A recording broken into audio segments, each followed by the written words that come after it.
this frequency in use, KI4THY.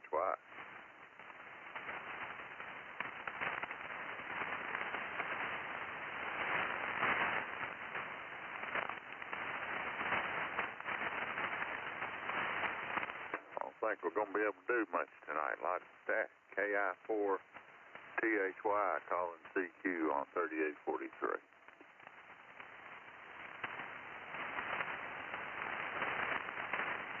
This is Kilo Mike 4 Hotel, Brothel. I got Kilo Mike. What's the rest of it?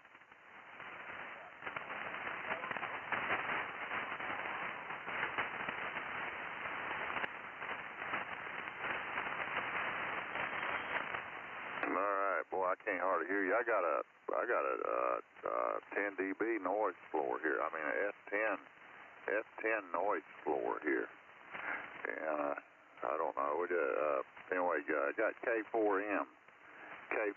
This is KI4THY. I'm over here east of Lynchburg, Tennessee. You might want to give me that call again, the last three. And where are you? Go ahead. Okay, David, call sign was Kilowatt Mike 4 Hotel, Foxtrot, Bravo. This is Randy,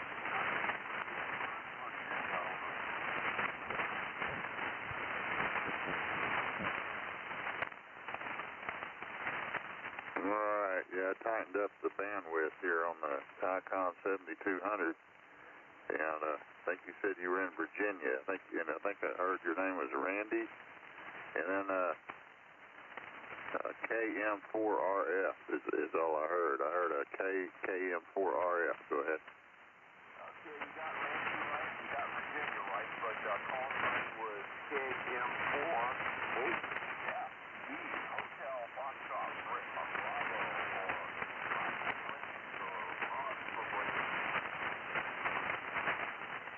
All right, try it again there. Kilo Mike 4 what?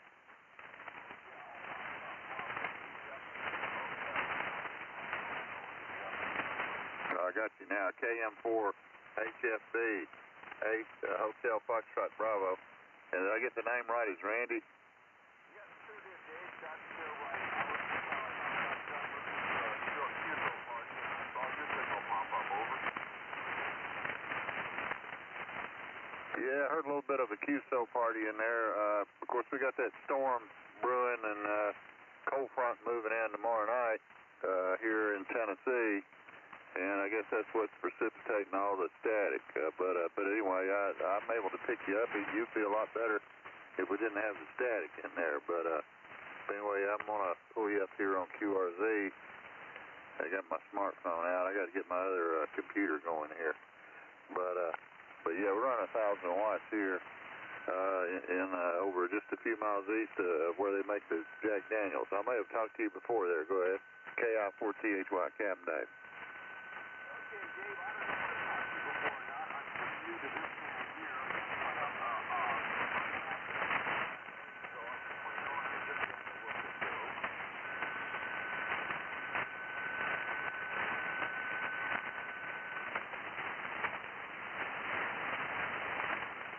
Yeah, right on Fredericksburg, Virginia. Yeah, I think I talked to you before. KM4HFB. We got Randy over there, Fredericksburg, Virginia. And anyway, we got Greg going to be in here in a little while. Yeah, I just got a text from him. He's going to be in here, and we're going to maybe try to do a little phone patching the Captain Dave show if we can. I don't know whether the band will let us or not. We're going to try it. But we got a lot going on down these parts, Randy. Next Saturday, a week from today, they got to be the White Lives and the Black Lives Matter, and I don't know who all coming to Shelbyville, Tennessee. And we're going to talk to a few people about that if we can. But yeah, we've been out here getting off that subject. We've been out here working in the yard today, leaf blowing and getting a lot of things done, picking up limbs, getting ready for the next storm. So anyway, had a busy day today, Randy. Anyway, enjoying the tail end of Indian summer here in Tennessee. KM4HSB, KI4THY, Captain Dave.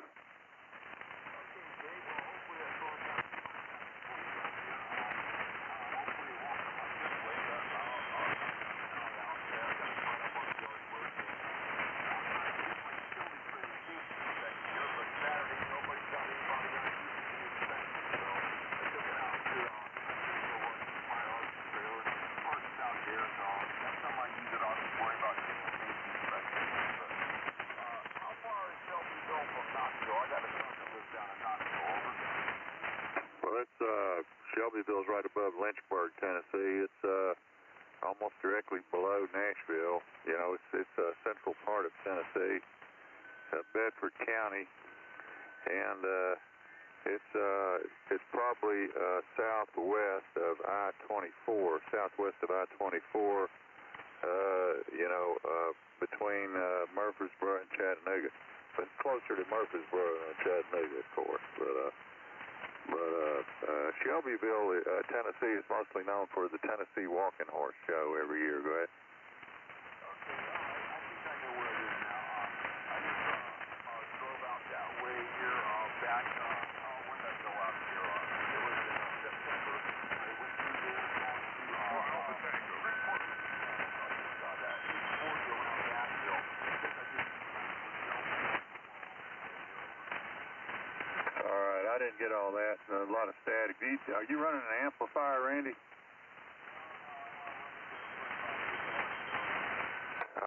that's why I can't hardly hear you, but you can hear me a lot better. I'm running ICOM PW1 and into 160 meter dipole by 80 foot up here. Yeah, I'm sure we're getting over the static. But anyway, it's hard to hear you, Randy. I'll have to let you go. But yeah, we're going to talk about Shelbyville and the League of the South's going to be there, and the same bunch that was in Charlottesville, Virginia. I know you remember that, but they're coming to Shelbyville. Now, you could probably read about it on the internet. Just punch in Shelbyville Rally or whatever. Well, you can read all about it on the internet. But anyway, they are blocking the road off the main artery to Lynchburg. Of course, the Jack Daniel barbecue is going to be the same day, and we talked to some officials yesterday. It was yesterday afternoon. We was going to try to do our show last night and couldn't. But anyway, they're blocking off the main one of the main arteries to Lynchburg, Tennessee, to keep it out of there. So anyway, it's next Saturday. I think it's between 10 and 1, 10 o'clock, between 10 and 1 Central Time, 10 a.m. to 1 p.m. is when the rally is going to be held. And but anyway, they already got people with signs in another highway that goes into Lynchburg and Tullahoma, Tennessee. And we saw that Friday afternoon, either Thursday or Friday afternoon. But anyway, we'll let you go. Like I said, the static is really eating you alive there, Randy. Got to get you an amplifier. A KM4HSB, KI4THY.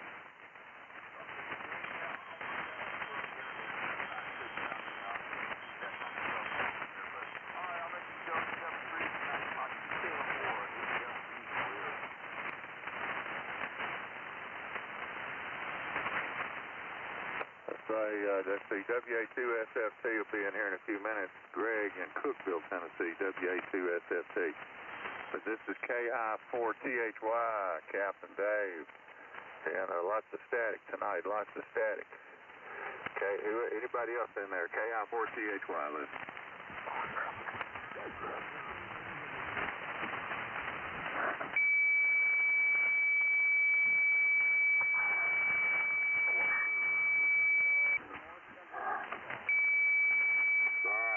North Central Arkansas in the fray here, KI4THY, and it's give me that call sign again.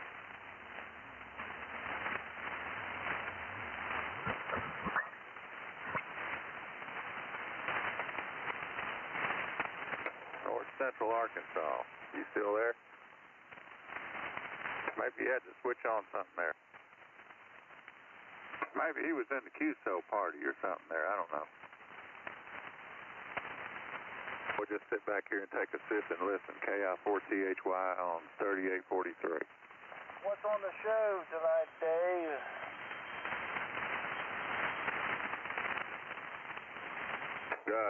Come again. Do we have? Is this the same person, North Central Arkansas, or do we have a call sign? Go ahead. NAPYR. What's on the show tonight, Dave? All right, KI4THY. Yeah, we're gonna be talking about the rally. They're having another white supremacist rally right over here, the next county over, Shelbyville, Tennessee. The same Saturday as the Jack Daniel barbecue, Saturday the 28th. That'll be a week from today. And there's a lot of anxiety in the area because of that. And they're having the white lives and the black lives and all lives and all that stuff. You know what I mean? Roger, Roger. What happened there last night? I mean, I thought the show was going to go on last night, but holy mackerel, you must have been out on the lake too long. You know, maybe you got a leg down the water and got it wet and got sissified and got up there on the chair and, you know, couldn't find your way back. I don't know. Maybe the bottle of wine was too deep. And, I don't know. NAPYR, KITHKI, what is your call? KI4THY, that's it. We got it now. Yeah. You know, kind of disappointed last night. Had no show. Now you're going to switch around Mike. You got nobody on the air. What's going on, Dave? I mean, what's behind you? The band was bad. I couldn't even hear Greg last night, and we're hoping the band is a little better tonight. We got more static, and we got a little QSO party going, but I think they've faded out. But yeah, last night the band was bad. We started a little after 9 o'clock, and I couldn't hardly hear Greg. I couldn't hardly hear.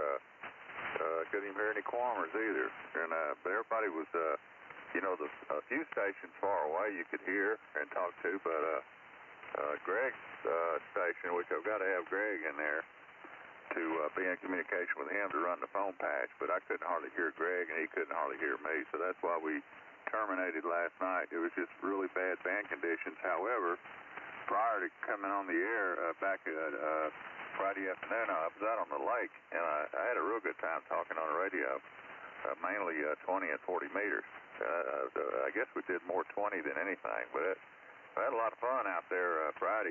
Nice sunshine, 80-degree weather, and but today we had a guy over here. We were swabbing the deck, getting it ready for storage, and anyway, we'll be pulling the Marine Mobile out of the lake within a couple of weeks. So we're just enjoyed that last hurrah.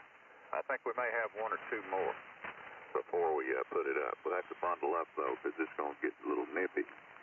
But hopefully the band conditions will be better tonight, and we can delve into some interesting stuff here. KI4THY, Captain Dave. Yeah, KI4THY, NAPYR. Yeah, you're 20 over, 30 over most of the time here tonight, but yeah, it sounds good. Yeah, I don't know. I mean, I just thought you'd be out there on the lake skinny dipping and, you know, having a good old time. But tonight you sound a little down. You know, bottle low or no good wine or, you know, I don't know. What's going on? You sound a little low tonight there, Dan. What's going on? Yeah, anyway, we've been out working today. We've been out working and breaking a sweat. We don't usually break a sweat too often, but we was out here breaking a sweat. I had to supervise this other guy to do most of the work, but that supervising gets pretty hectic. It gets pretty hot. Anyway, I did a little. I squirted off the deck a little bit, but he did all the scrubbing. But we got the deck looking pretty good. Got the shampooed the boat carpet and got it ready, looking good. And took some stuff off of it. But we had him picking up tree limbs, got a big bonfire ready to go.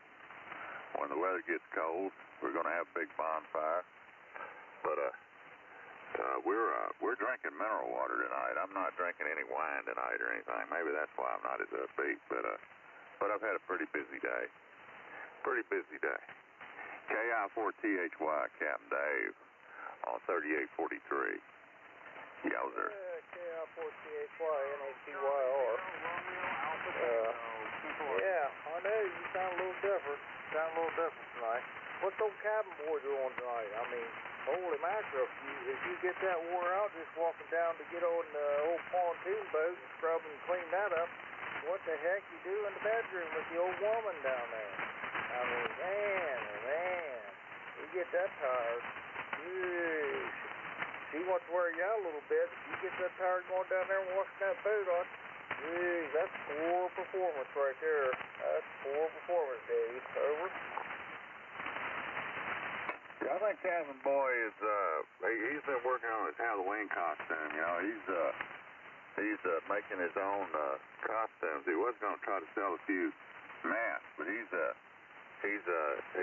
made a Laura Smith mask that he's going to wear on trick or treat, and he's got a real short haircut, a real short haired wig that he's going to wear. He's got his glasses, and yeah, he's got his Laura Smith mask, and like I said, he's going to dress up like Laura Smith and go trick or treating there. How about that?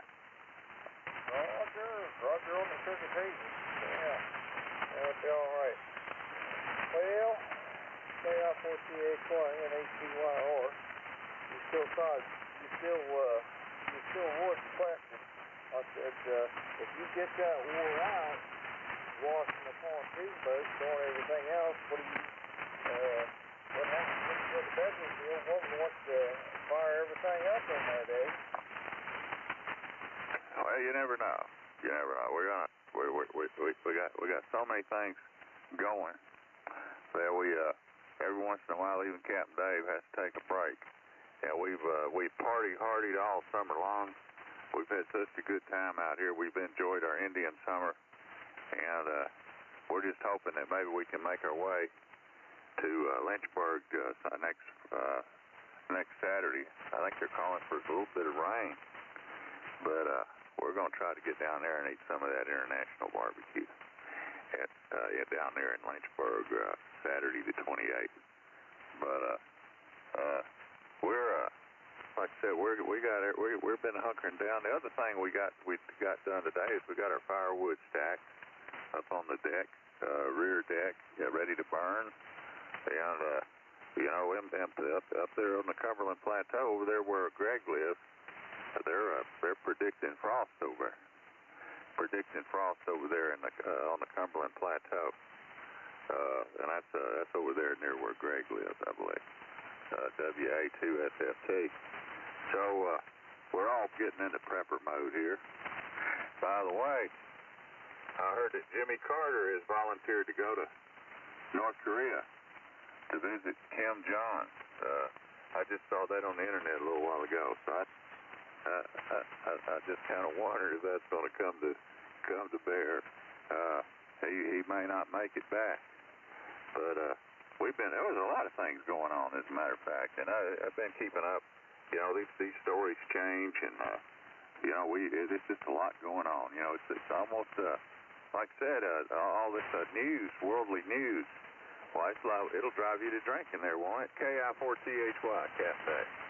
Yeah, KI4THY, NATYR. Oh yeah, I'd love to go over there to North Korea. Yeah, they got so many strict rules over there. You won't believe what rules they got. Old Kim Jong Un.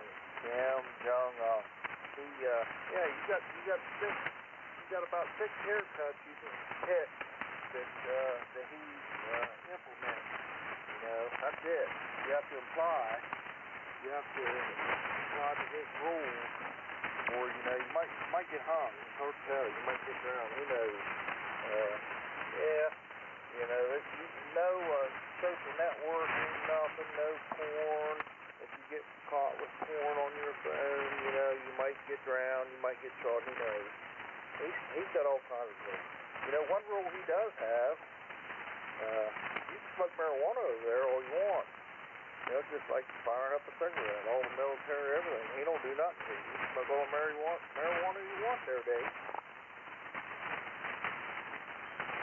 Roger. Yeah. Oh, the other big story out of Africa. I don't know whether you heard this or not, but there's these Africans over there. Anyway, they are right here at Halloween. You know, I don't think it has anything to do with Halloween, but anyway, they claim that there's vampires running around over there in Africa. Have you heard about that story? No, I ain't heard about that. Let's hear it. I'm trying to bring it up right now, but this is let me get on Google here, and I just punch in Africa, Africa vampires. That'll pull it up. Yeah, there you go. Just put in African vampire. That pulls the story right up. Yeah, there it is right there. And they're on YouTube. They even got one they call it a real vampire. But anyway, that's 8 dead over fear of bloodsuckers on the loose. And that comes from news.com.au. That's out of Australia. That's all the major news organizations that got the big story, but you need to get on there and read that. But yeah, they already got 8 dead over fear of the bloodsuckers over there in Africa. And anyway, they got a vampire mania spreads in Malawi. I believe that's how you pronounce that, Malawi, Africa. Anyway, a suspected coven of voracious vampires is causing chaos in an African country with 2 people arrested for threatening to suck people's blood. Violent protests against the suspected vampires have led to 140 arrests and 9 deaths in the Southeast African nation of Malawi. The uprising began on September the 16th when 3 men who were suspected of being bloodsuckers were killed by a mob. A further 2 men were killed on Thursday in Malawi's second city of Blantyre. I believe that's how you pronounce that. One was stoned to death, the other set on fire. Lord have mercy. Anyway, the attacks suspected vampires has got so bad town administrators and the United Nations aid have reportedly pulled staff out of areas where the violence has been the greatest. So anyway, that's the big, goes on and on, but that's the big story. Everybody needs to get on there and look at that. Just punch in African vampire and you pull up all the different stories on it. But anyway, they're after the bloodsuckers over there. And right here at Halloween, and the Lord have mercy. And I don't know what's going on in the world. Anyway, I got to get another sip over here. My mouth is getting dry. KI4THY, Captain.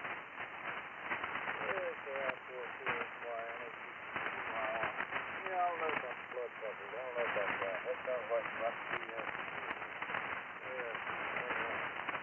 I'm more interested in what's on the bridge now. What's going on in the barrel.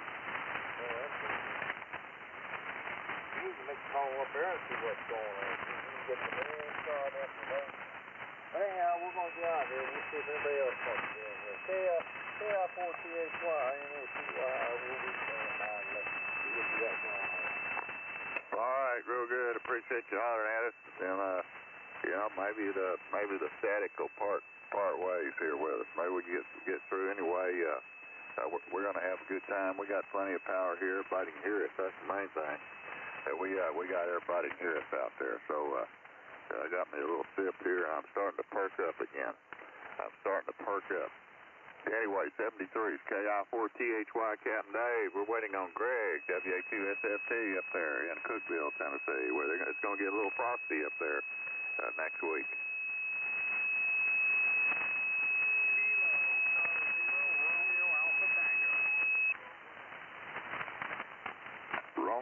Romeo Alpha Tango. I heard somebody tuning up. I didn't get all that. Go ahead.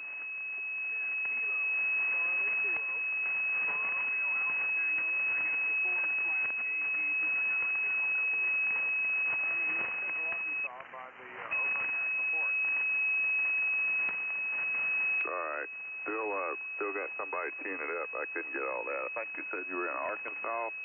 And I heard that in the background. But anyway, KI4THY, appreciate you coming in here. Try her one more time. I believe I got your call sign at KC0RAT. Correct. KC0, Romeo Alpha Tango / AGE. I'm in north central Arkansas here by the Ozark National Forest. All right, real good. I'll get you here on QRZ. And, yeah, we just got out here a little while ago, kind of checking on the pulse of the world here on 3843, the Captain Dave Show. And like I said, I'm gonna pull you up here. I've got to get my air pad going over here, so I'm gonna punch in that call, make sure I got you in the log right. But yeah, got to get that rig, got to get them rigs tuned up. But let's see, KC0RAT, if I got that right. Let's see if we got that. No, I messed up here. Yeah, there it is. How you pronounce that? Hattieville, Arkansas. And this is Robert or Bob. Go ahead. Correct. That's Hattieville, Arkansas. Name is Robert. Just picked up my general's ticket about 2 weeks ago, so I need to flash AG at the end of my call time. Waiting for the FCC to catch up with my testing. All right. Well, congratulations on your so you just got your general license. Yeah, it'll be 2 weeks ago Monday. All right. Well, you come to the right place to get broke in on HF radio. Late night 3843. I mean, you couldn't have picked a better frequency. Go ahead.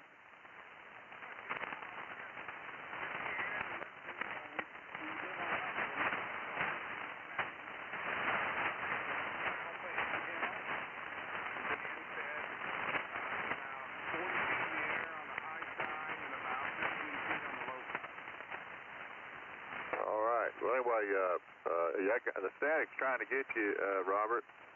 I did hear part of that. But next thing, now that you got your general and your radio, now you got to dig down there and get you a finance plan together, and go get you an amplifier. At least get you a 600 watt AL. What is it called? The Ameritron 811, 600 watt. I think that's about the cheapest thing they make, but 600 watts would really put you on the map. Go ahead. Actually, right now, I'm talking on 11K, and I'm hitting about 700 watts right now. Okay, well, my noise floor here is S10. S10 noise floor, so it's just the static. Maybe the band conditions are bad. Like I said, I was on the air last night, and I was trying to talk with Greg over there in Cookville, and normally he does 30 over, 30 or 40 over, and then I put in the same signal with him, and we couldn't even hardly hear each other. The band was so messed up, so I don't know whether it is. It might still be messed up tonight, plus the static. Go ahead. I'm looking at my meter. I'm hitting, like I said, I'm bouncing off 700, 750, but, I got thunderstorms all around me, and it's just crummy atmosphere. Yeah, you're right in the noise. I don't differentiate your signal from the noise. I mean, it's still, the noise is S9 to 10 over. S9 10 over is the noise, so you're right in the noise level. So, anyway, we'll have the cold front come in Sunday and Monday, Sunday night and all day Monday, and I think by Tuesday we ought to have some good band conditions, because it is going to get down into the low 40s here in the mid-state area, Middle Tennessee area. So, like I say, I think the band is going to be a whole lot better off next week. So, but anyway, it sounds like you're well endowed and ready to go there, Robert. And like I said, just hang on, because the band will get better. I mean, we'll have that cold, finally get some cold weather coming, and it'll be like FM radio here. Go ahead. Yeah, roger that. Like I said, you're hitting me right at S9. And the long wire, the long wire is pointed to the northeast, so you're hitting me about broadside.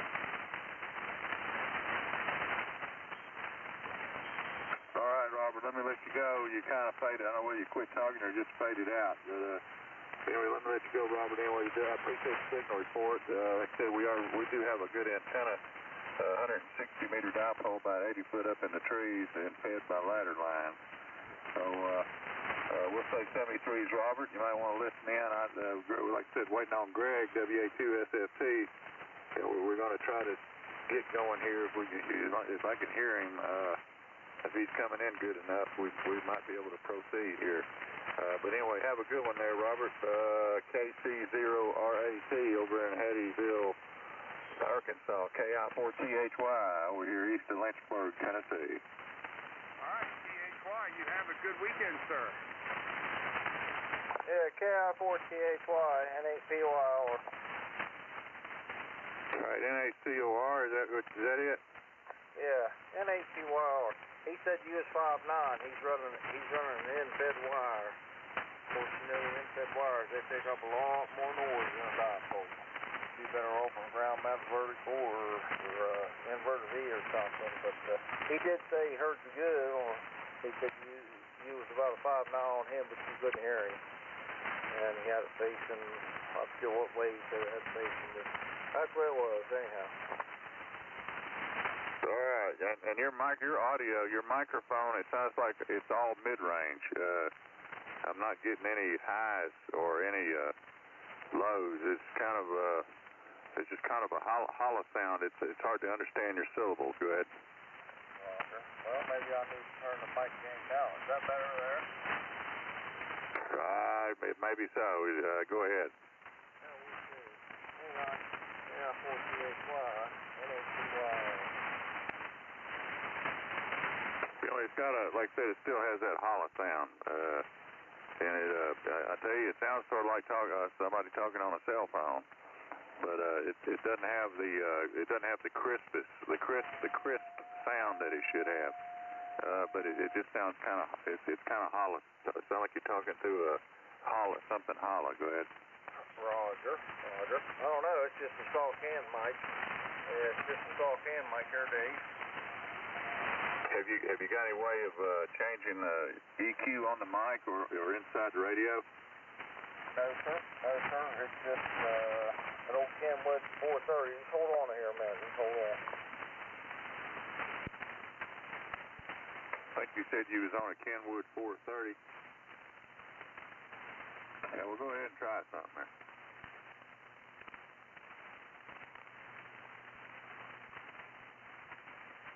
Is that any better? Maybe a little bit. Probably not.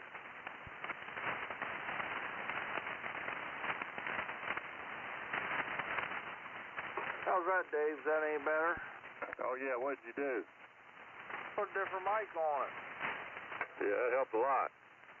That bring it up there now? Yeah, I can understand your syllables a lot better. It's still got kind of a holler sound, but I would think that radio had well, of course, maybe it doesn't. I know mine, this 7200, I don't believe it has any kind of equalization built in.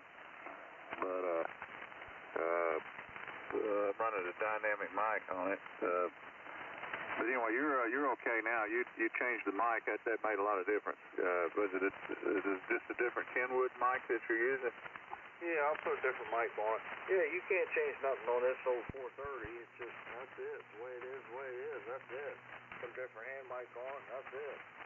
Oh, this is 100% better. Now I can understand you. Go ahead. NACOR. And where did you say you were? Yeah, we're up there in the high. NACYR. Yeah, we're up there in the high. That fellow you talked to, he said last transmission he heard you about a 5.9, and that was about it. But he was running an in-fed wire, and I said them in-fed wires like that pick up so much noise you can't hear nothing anyway. Yeah, well, that cold front's moving closer. I mean, the static hasn't gotten any better since I've been here. It doesn't, it's real aggravating. And like I say, I know I'm not going to be up here as late as I usually do. Like I said, listening for Greg, maybe he sent me a text here. No, he said he was going to get on the air here. Should be on the air shortly. He said within a half hour, and that's been over a half hour ago. But KI4THY. Yeah, before I come out here, I was watching a little TV. I was watching the Addams Family on one of those cable channels. They made 2 or 3 of them, and I hadn't seen this one. It was, and I didn't know.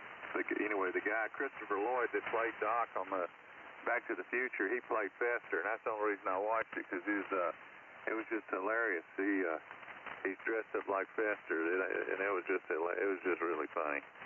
But nevertheless, a lot going on, and like I said, we've been real busy out here in the yard today, and had somebody else out here helping, and you know, you live in the woods, it never ends. Go ahead. Roger. What do you got, a little wood stove in there to keep it warm, or how you keep it warm in there? You got electric heat, gas heat, or what? I got an Amana heat pump. I just got me a new one last summer, and it's heat and cooling unit. It's like a motel unit in the wall. Oh, Roger. Yeah, you got one of them little small mini splits, they call it. Yeah, a little mini split. Huh, I'll be darned. Yeah. You ought to have a little wood stove in there like the old Amish does, you know, fire it up all night long. That'd keep Cabin Boy busy. That way he would stay away from you. WA2SFT. Roger. All right, yeah, Cabin Boy burn it down, or I would. Wood stove be too much. Anyway, here we got Greg just tapped in here, KI4THY with WA2SFT. Go ahead. Yeah, band conditions are a lot better tonight. I tell you, yesterday, you were right down there in the noise. The band was a lot longer last night. Yeah, well, I've got Ohio station on right now, KI4THY. Is that right? No, N8PYR, November 8, Yankee, or Papa Yankee Romeo. Yeah. Papa Yankee. I had it all messed up there. Give it to me again. Nancy what? Papa Yankee Romeo. November 8, Papa Yankee Romeo. Over. Oh, November 8. I had November Alpha. But it's November 8, Papa Yankee Romeo. Yeah. N8PYR. N8PYR. Over. Yeah, see, that other microphone, I had it all messed up. He's up in Ohio, Greg, and I understand the weather's going to get cooler next week, and you're going to have, you might have frost up your way. Yeah, N8PYR, KI4THY, WA2SFT. I know it, well, heck, was it a couple, 3 days ago, got down to 38 degrees down here. Yeah, whereabouts are you up there in Ohio, over? Well, we're in the southeastern part of Ohio, just kind of east of Columbus, if you know where Columbus is at. Not really southeast, but more east of Columbus. Okay, yeah, I actually travel up that way on my pilgrimage to Buffalo every once in a while. Head up towards Columbus and Cleveland and take the bypass there. Over. Yeah, Roger. Well, if you go through St. Clairsville, Ohio, we're about 25 miles south of St. Clairsville, close to Wheeling, West Virginia. Yep, been that way too. Take the, was it 64, I guess, runs east and west there, through Lexington, and kind of cross through Charleston and head on up there right through the West Virginia, I don't know if they call it the West Virginia Turnpike, but I guess it's 64 or 77. No, I think it's 64 going up there towards Wheeling, right? No.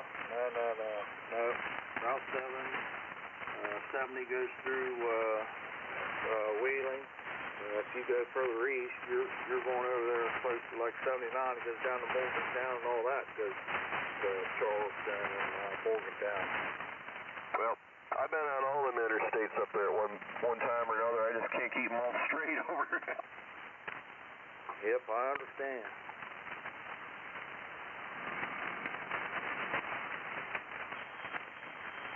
Yeah, but anyhow, we're out here in the boondocks, you know, clear out in middle of nowhere. We're like I said, we're country over here.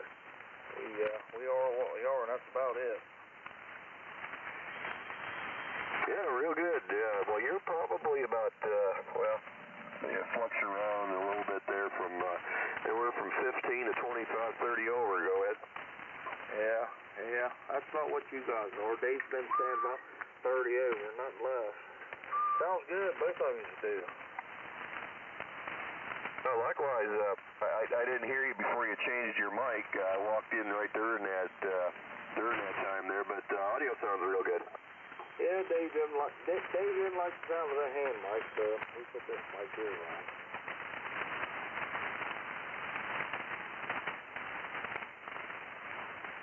That's the way it is when you run this old equipment like this, the old Kenwood 430. I mean, it does what it's supposed to do. That's about it, I guess.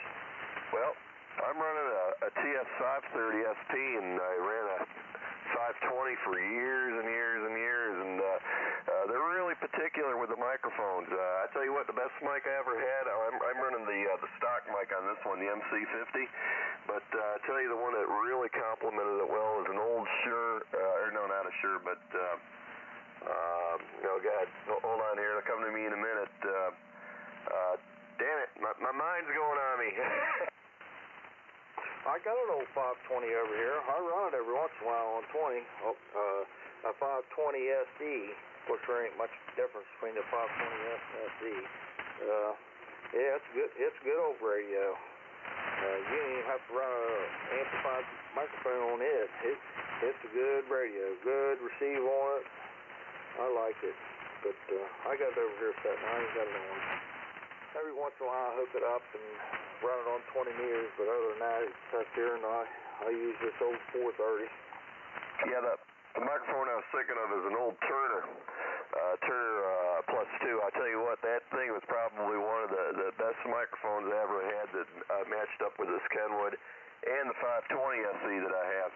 And I have an Electro Voice 638, and that Electro Voice, that complements the old Yaesu. I got an FT DX400 and a FT401B, and it loves them old Electro Voices. Over. Yeah, Roger. Yeah, the Turner Plus 2s, they got a lot of bass and tone to them.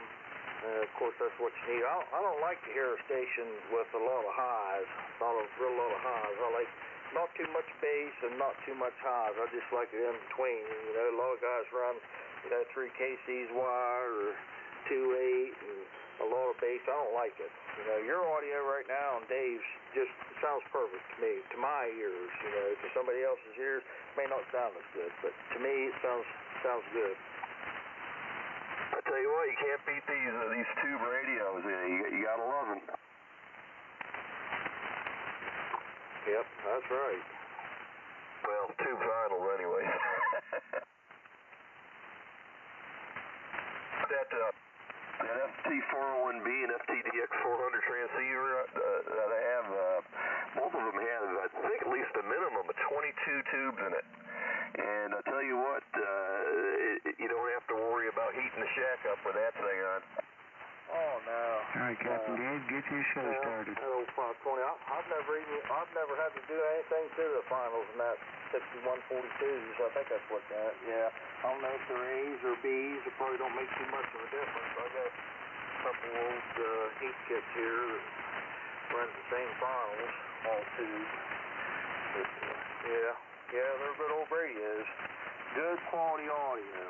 You don't realize it until you hear one of them. And if you want to hear good quality audio, you should have got up early this morning.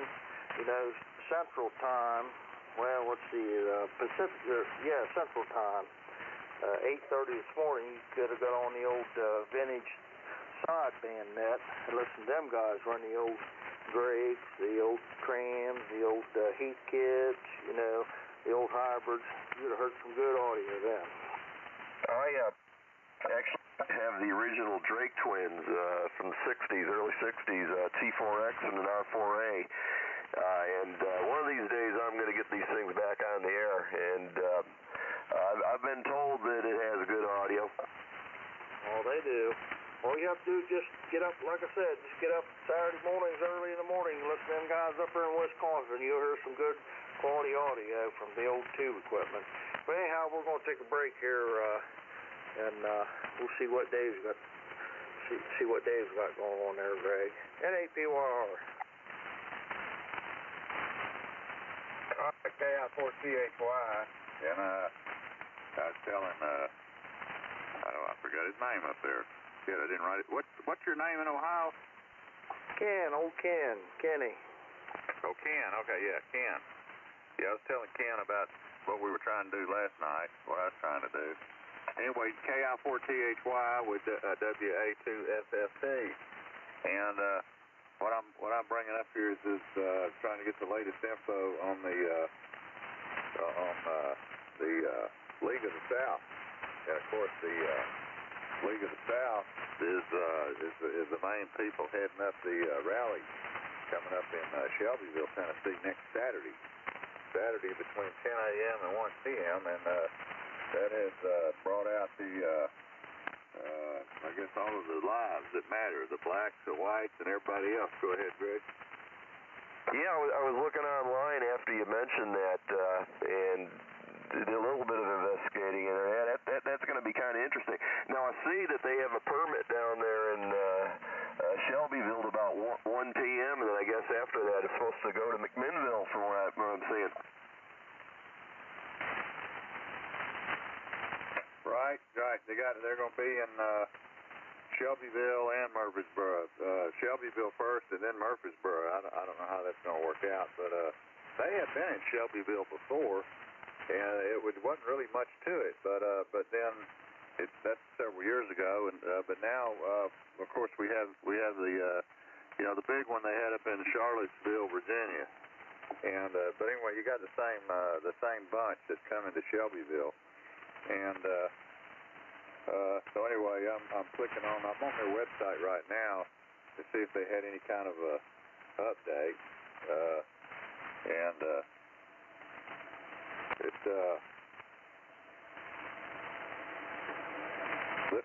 This is under the heading of activism news. And so anyway, I'm moving that up. And they, like I say, it's still on tap here. What their website is saying here, Greg, is the League of the South in cooperation with its allies and the Nationalist Front the National Socialist Movement and the Traditionalist Workers Party will hold a public demonstration in Shelbyville, Tennessee, Saturday, 28th October from 10 a.m. to 1 p.m. The purpose of the demonstration will be to support the idea that white lives matter, to call attention to the continuing influx of African immigrants, refugees into Middle Tennessee, and to protest the recent black-on-white church shooting in Antioch. More information on this event and others will be released soon through our various lines of public communication. And that's signed Michael Hill. Now, I will tell you and everybody there, Greg, that we had we tried to contact Michael Hill. Where's my piece of paper over here? Yeah, Mike Hill. He's the main guy there with the League of the South, and they're out of Killen, Alabama, which is right below Florence. You know where Florence, Alabama is, but Killen, Alabama.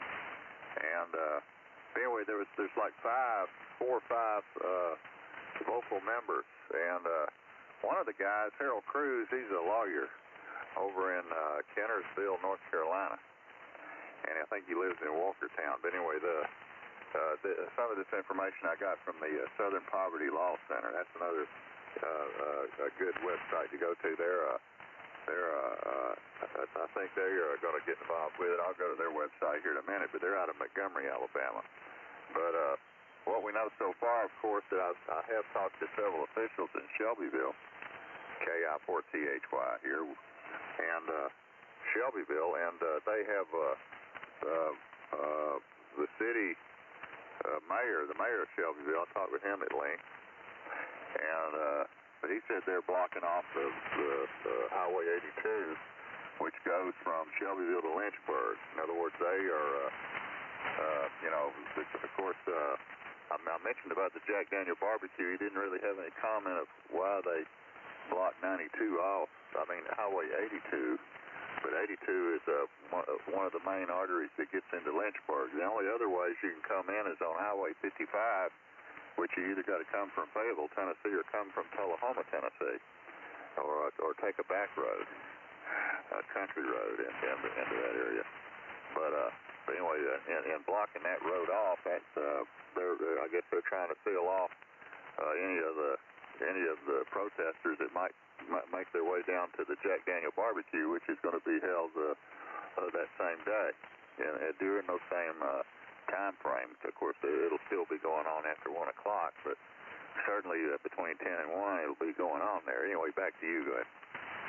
Yeah, WA2SFT. Yes, Murfreesboro. For some reason, I thought it was McMinnville.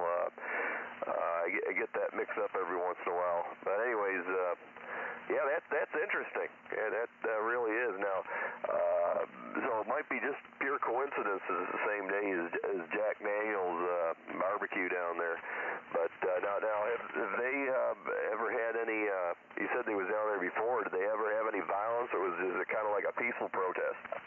Oh, it was just peaceful. I mean, they was on the sidewalks. I think it was over on US 231 north, right off of 231 north. So this time they're on 231 south, the south end of town. I guess the southwest part of Shelbyville. In other words, it'll be right there where the highway goes into the main part of town. And that, of course, 231 south goes into Fayetteville, Tennessee. So, but anyway, I did talk to various officials, and I did have some tentatively lined up for last night. Of course, the band was so bad. Now, I don't know whether I'm going to be able to get in touch with the same ones tonight or not, but I did say I'll be getting back with them, closer to when the event is. And, of course, next Friday night would be really ideal because it'll be on the eve of the situation, and things will be a whole lot more coming to a head. Go ahead. Yeah, sounds. Yeah, exactly. The day before, and yeah, I never even heard about that before until you mentioned it last night. And like I said, I went and checked into it, and there's all sorts of material on it. I think it's even listed in the LA Times. Well, yeah, you got the news media is picking up, and like I said, I talked to the mayor over there, Wallace Cartwright. I guess it was Friday afternoon, and he said that they have, in other words, the person I would have to call would be the city manager, and I got her name, but I think it's going to be too late to get a hold of her because I never did get back. We had it set up. I don't know how convenient it'd be. It'd probably be better for me to line up a phone call with her next Friday when things is really getting ready to do something. But I think on these type of things, when you're talking to public officials, they want to do an interview during regular business hours. In other words, I would have to record my conversation with her, and and she wouldn't be available to take a bunch of calls. Now, but that aside, of course, our deal here, where we get our calls, of course, is from the surrounding merchants, truck stops, convenience markets, motels, and that sort of thing. Go ahead. Yeah, that's understandable. Calling during business hours, but yeah, it's going to be interesting to see what unfolds there. Well, and that's what we thought we'd do tonight, maybe. And I've got, as a matter of fact, I've got one of the yellow pages put out by AT&T, I guess it is. But I just happen to have a brand new phone book over here, so I thought we might maybe call around a couple of places I know about, and see what the animosity or anxiety is over there. What do they think about it? Sounds like a winner. We're all ears over here. All right. Anybody else want to holler while I get together the numbers? Now, I usually get you to get the numbers together, but since I know the area better, since I lived there for years, I can pull up. You may have to speak a little Indian I think the Patel family's running most of the markets over there. So we'll get over here. See, I won't need your text anyway, because I'll just go to the look over here to convenience markets, which I'm in the Yellow Pages right now looking them up. And there's a whole bunch of them. So there we go. The Easy Mart. I got a bunch of them there. No, this is a. Hang on a minute. Now, wait a minute. This is I got the wrong phone book here. This is Franklin County. I thought oh, here we go. Now we got the right phone book. But hang on a minute. KI4THY with WA2SFT. Anybody else wants to jump in here while we compose ourselves and get another sip?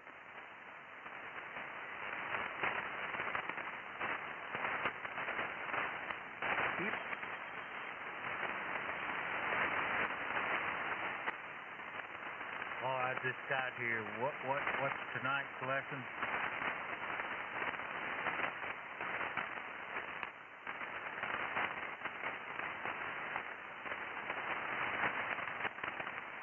All right, here we go. This one, first of all, to Greg, this is Discount Food Mart on North Cannon Boulevard. That's pretty close to where they're going to be.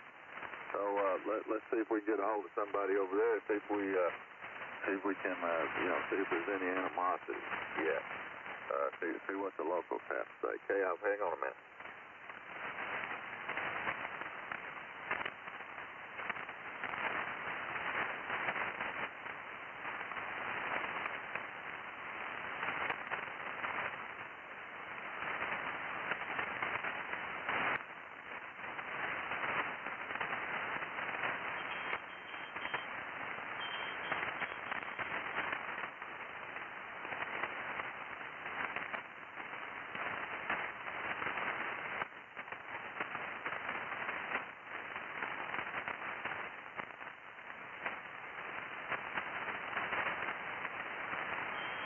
Yeah, I just sent you an unrelated one there, if you want to fit it in. Hey, I got him on the line here just a minute. I got somebody who speaks fluent English here.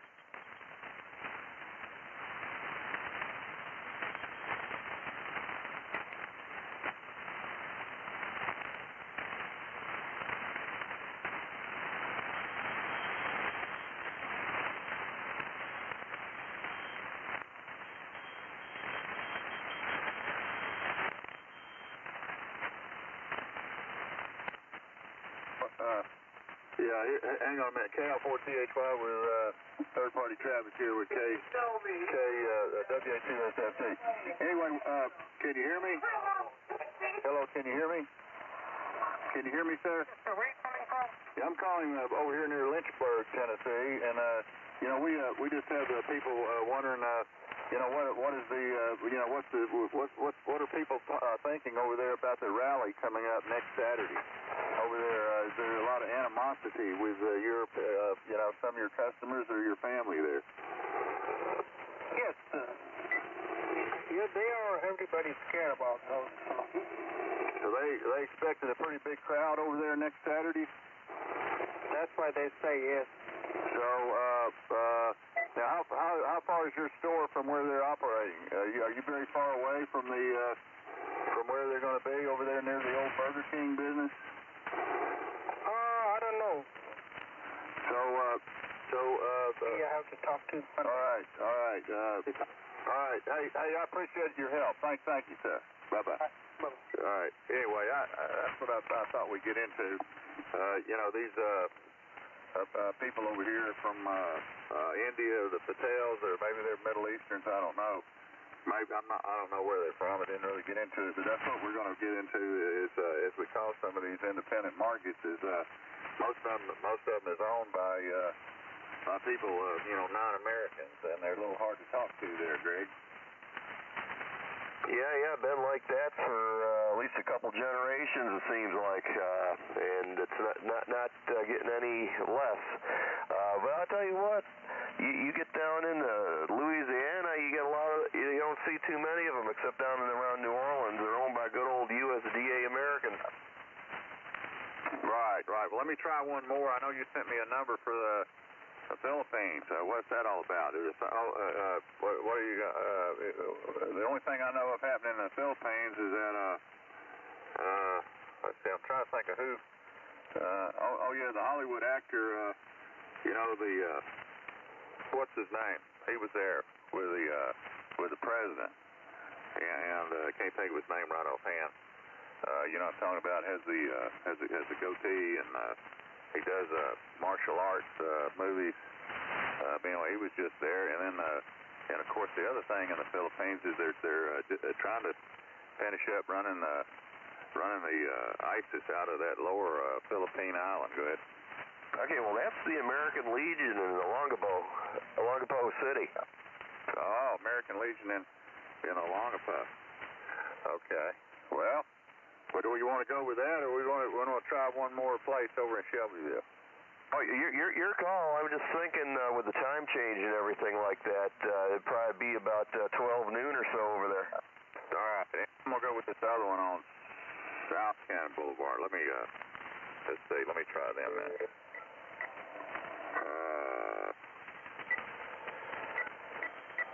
Because I don't want to get into too much of this, trying to understand each other, and it'd probably be too hard. Yeah, pimping ain't easy, Dave. Pimping ain't Pretty much easy. everything is that way. That's one of the things they're protesting is the influx of immigrants into the Middle Tennessee area. Circle K, John Widener speaking. May I help you? Oh, John, we're so glad we talked to a real red-blooded American. My name is David. I'm over here near Lynchburg, Tennessee on ham radio. And, I'm from Shelbyville, of course, and I spent most of my life there. And we know that there's a lot of animosity over there as far as this rally coming up next Saturday. Is your business is down further from that venue, isn't it, on Cannon Boulevard? Yes, our business is on Cannon Boulevard. And you're south of where they're going to be, right? A little south. Correct. Yeah. Right. So what is the people? You got people coming in and out of your store all the time, and even maybe the people that work there. What is the general consensus among the people there as to what's coming? Well, a lot of it is, everybody has a different opinion, but I'll put it to you this way. I think that all lives matter no matter who they are, and that's the end of it. Right. KI4THY with in communication with WA2SFT and with third-party traffic from Shelbyville, and that's it. And we just kind of wondering why they picked Shelbyville. I really don't know, to be honest with you. So, of course, the animosity is that you have some of the same people coming there as was up in Charlottesville, Virginia. And, and then they're bringing up a lot of other factions with them, too. And, we're in Tullahoma quite a bit, and we already seen signs up in Tullahoma on the 41A and the 55 intersection there, where you turn off to go to Lynchburg from Tullahoma. That people already had signs up there as early as last Thursday. And has there been anybody with a lot of signs up around the town yet? Or not that I know of. I haven't been out there much. I work and then I go home to war trade. Right. So I did talk to the mayor, Cartwright, last Friday, and he indicated that they had let the city manager do the talking to the media. But he did mention one thing, that they were going to block off the Lynchburg Highway, Highway 82, that day, going down to the barbecue in Lynchburg. Have you heard anything about that? I sure haven't, but once again, I really can't respond to anything as far as for the company or anything like that. And I've got to go. I've got people to wait on. All right, thank you very much for your help. Thanks, sir. Bye-bye. All right, there you go, Greg. And there's a second market. We got an American there. That was pretty good. And so KI4THY with WA2SFT, go ahead. Yeah, KI4THY, WA2SFT. Yeah, I wonder if a lot of them places are going to be closing up during that time frame, or whether they're going to stay wide open. Yeah, there's some of them are closing. As I say, to get more up to date, you'd have to go to the internet and go to now the newspaper in Shelbyville is called the Shelbyville Times-Gazette. They do have a good website. The Tennessean in Nashville is putting out stories on it, as well as the website for WGNS Radio in Murfreesboro, Tennessee. WGNS Radio Murfreesboro. Anyway, they've got a real good website, and they're putting out the information about it. Of course, it's more of what's going on over there, and that would be maybe I haven't really gotten into getting a list. Of course, all I could do is punch in the numbers here on the or the internet, or you can, but I'm not. I'd have to punch up the radio station's website and get the information on where they're going to be over there, and I think they're going to be on the square. As a matter of fact, I did vaguely remember that. I think they're going to be doing their rally on the square in Murfreesboro. And of course, Murfreesboro is Rutherford County. And Murfreesboro is southeast of Nashville, Tennessee. Go ahead. Yeah, I was in Murfreesboro here about 3 weeks, a month ago, but never been to Shelbyville though. Well, Shelbyville is known for the walking horse celebration. They have it every year, but known for their walking horses, and they wear the pencil. They used to have a lot of pencil mills over there. I think they still have a pencil factory or something, but it's a nice, quiet, rural town, and so is Pulaski, and of course, Pulaski is used by the KKK every once in a while, but yeah, Shelbyville's a sleepy little town, and the people over there, just like you heard from this convenience market operator, he's washing his hands of it. He doesn't want that kind of stuff there, and all lives matter as far as he was concerned. You heard. Oh yeah, I'm sure a lot of people don't want to get involved. They're just going to stand back and just let everything fly, see where all the chips fall. Right. Well, anyway, we can stay with this. I think it'd probably be more applicable to get into to plow this thing more next Friday. I think next Friday would be the day before, and I think it'll be a whole lot hotter than a whole lot hotter thing to get into than right now. Not a problem. Not a problem. Right now, like I said, I just found out last night about it, so it's kind of like new news. At least for me it is. I'm sure it is for a lot of other folks too.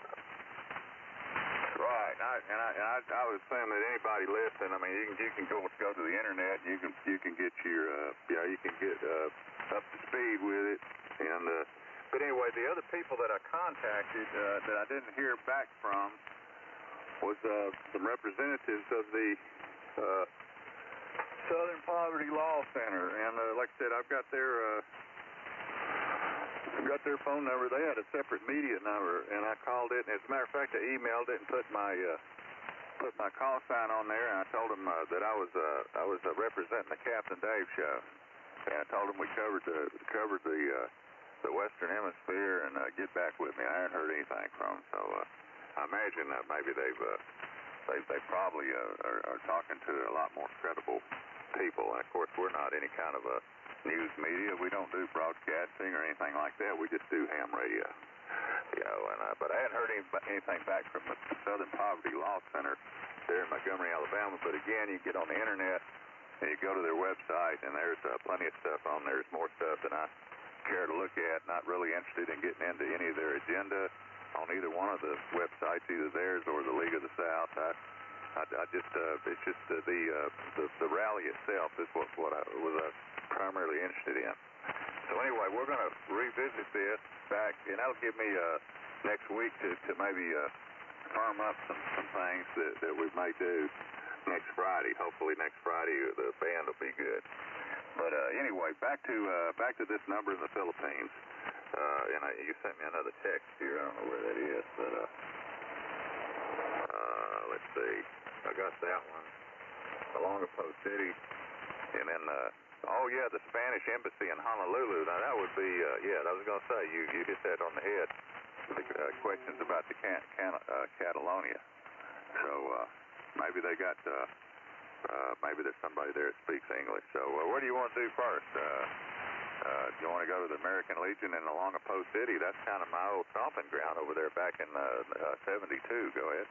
Yeah, that would probably be a better one, but the thing is, Hawaii right now, it's, well, I don't know if they're open, it'd be after 5 or close to it there, but then again, it's Saturday there, and they might only be a Monday through Friday thing on that line. Oh, right. So, I don't know, we can call the, so let's see, the time difference, what time is it, let's see, Hawaii is still, well, it's after business hours there, isn't it, or what time is it in Hawaii? Let's see, it's 10 o'clock here, so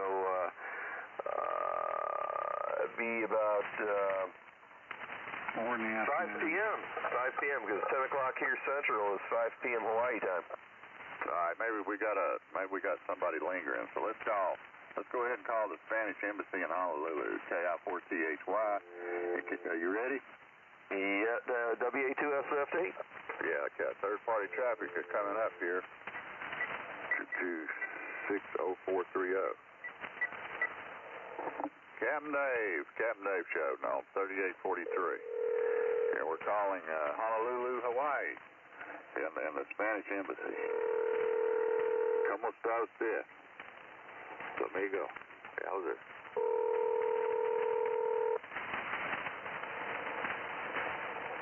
I know Catelonia is a different language, but... Hello, you speak English? Yes, Yeah, speak English. My name is David. I'm on ham radio here in the USA. I'm over here in Tennessee, USA, and we were just wondering if you had any information on the Catelonia thing over there, Barcelona, Catelonia. I mean, what is? Do you have any? I'm not at liberty to say anything right now. Okay. Well, let's do that. If you can't talk about that, but how's the weather there? Is the weather in Honolulu nice? Very nice. Very nice. How long have you been there at the embassy? For 3 years. 3 years. So 30 years. 30 years. You say 3 years? Yeah. Okay. Greg, you got a question for him? Yeah, just wondering, what part of Spain are you from originally? Yeah, what part of Spain are you from originally? Madrid. Did you get that? No, again? Say again, what's the name of the area of Spain? Madrid. Madrid, good, the capital. Madrid. So are you born and raised there? Yes. Okay, go ahead, Greg. Okay, excellent. Yeah, I've been to Madrid quite a few times about 10, 15 years ago, and while I was there, had the opportunity to go down to Lisboa down there in Portugal as well. Right. You ever get down to Lisbon? All right, Greg. I guess we're getting a little too nosy with him. He hung up. KI4THY. Go ahead. Oh yeah, I started talking about Catelonia. They were getting real nervous. I think they might be planning something they don't want anybody to know about. Yeah, they the latest I saw on the internet is and this was Dutch Welle website out of Germany, and they said that they Madrid was going to come in there and they're just going to rule them directly if. They were supposed to have issued a statement on what they're going to do down there, and the guy never did. And but anyway, it's a tense situation. You got all these people that want their autonomy, they want their independence from Spain. And anyway, it was a real interesting story. I also read an interesting story on RT out of Russia about the school kids and the way they're brought up in school over there in Barcelona and Catelonia, and they're forced to learn both languages. I guess they said that most everybody over there speaks Spanish. You know, some of them stay with the Catelonian, but the Catelonian is I think it's about 30% Catalonian and 60% Spanish or something like that. But anyway, it's a tense situation. Another tinderbox in the world. So Lord have mercy, you got you just sent me a number here, the Russian embassy in Honolulu, and well, I bet they're tight-lipped. I bet they'd be tight-lipped. So maybe we'll call them next while there's still time. Maybe they're open till 6. Yeah, find out what they know about that uranium one deal and Hillary Clinton. You never know. They might have I don't know, loose lips sink ships, but I don't know. They're on an island, so I don't think they're going to have to worry about it. Yeah, but they got to go home sometime. He might just hang up as soon as I bring it up. But what do we got to lose here? KI4THY in communication with WA2SFT. We got third-party traffic coming from Honolulu. The Russian embassy in Honolulu here on the Captain Dave Show. Are you ready? Is everybody ready? Red eye. Ready to talk to them there Russians? All right, well, here you go. Let's go. 737. Let's see. 248. There we go. At least it's a local number. You know, it's, uh-oh. Sorry. You have reached a number. Let's try it one more time, Greg. I don't think it's any good. Of course, I may have slipped a slip of the finger. You know, might have done that. Let's try it one more time.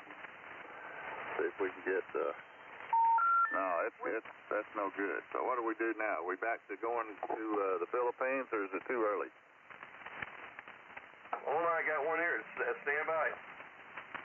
It's 11:25 a.m. in the Philippines.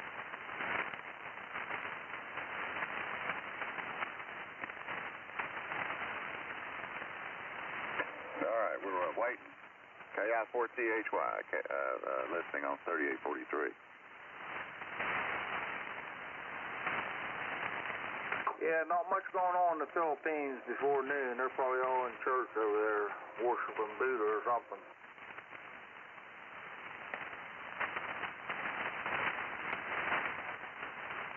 The Spanish embassy. We got okay, that's good. It's still early over there in the Philippines. And so let's move on. Now, let's see, the Japanese embassy, and of course the thing in Japan would be either the nuclear leak over there at Fukushima, or the animosity of Kim Jong Un. Which one? Oh, it's got to be Kim Jong, the fat pizza boy. Of course. Just want to see who's on the ball. All right, KI4THY in communication with WA2SFT. We got third-party traffic coming from the Japanese embassy in Honolulu, Hawaii, but not before I take a sip here. Hang on.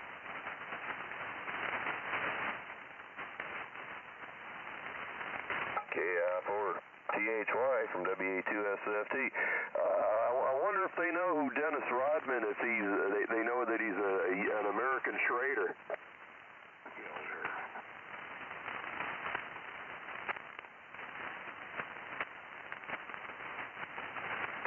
I don't want to get into Dennis Rodman. Let's keep up here. Talk to get this third-party traffic going. 5, 4, 3.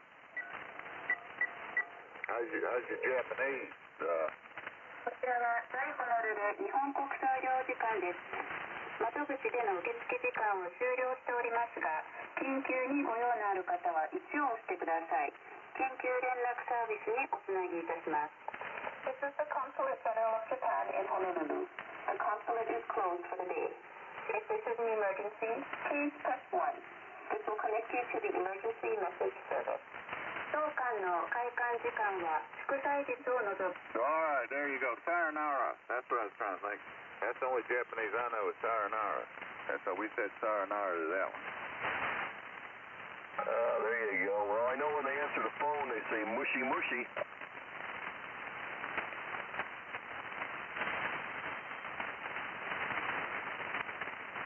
Y'all keep that number in the log here. So KI4THY. But anyway, there's a lot of people may have just joined us.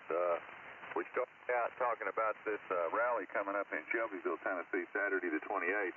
So we're gonna we got the League of the South, and they're going to be coming up. But anyway, we have got the white supremacy folks, same people that were, or some of the same people that were in Charlottesville, Virginia, coming to a little sleepy town called Shelbyville, Tennessee, which is not too far from Captain Dave's QTH. So since it's going to be Saturday, the next Saturday, the 28th, we're going to revisit the subject next Friday. Next Friday, the 27th, on the Captain Dave show. So the band, the condition is good, and there ain't too much QSO partying going on. But we always like to get in there with the QSOs and have our own party. But anyway, if anybody wants, you can get up to speed with a story if you get on the internet and go to the League of the South. Of course, all the major, you can just Google it, Shelbyville rally or whatever, however you want to Google it, and you should be able to pull up all kinds of stuff. And so that's the main thing that's getting ready to happen here. That's close to us. And so we'll be talking about that more. So in the absence of that subject matter that we're going to talk about, Greg is sending us some numbers from the various embassies over there and Honolulu, and we did talk to the Spanish embassy over there, and we did get into talking about the Catelonia thing. He couldn't talk about that, so we started talking about where he was born and raised, and the weather and everything else. He finally hung up on us, but that's about the extent of our progress, and we've been on the air now for what? Over an hour. I wonder why the hell he hung up. Haven't made much headway here tonight. Anyway, Greg has just sent me another text, and it looks like American Samoa. Oh yeah. Now is that where the American Samoa? Is that where the Tiki Lounge was there one time, Greg? Yeah, I believe the Tiki Lounge was over in Tahiti, which is French, but that's American Samoa. That's closer over there to Micronesia. All right. And what am I going to ask them? We're still talking about Kim Jong. Are they worried about Kim Jong? That sounds like a good one. I don't know how far they are from Guam, but I'm sure they're in the same neighborhood, give or take 800,000 miles. All right. I don't know what time it is over there, but we'll try it. Let's go with third-party traffic to American Samoa. Let's do that.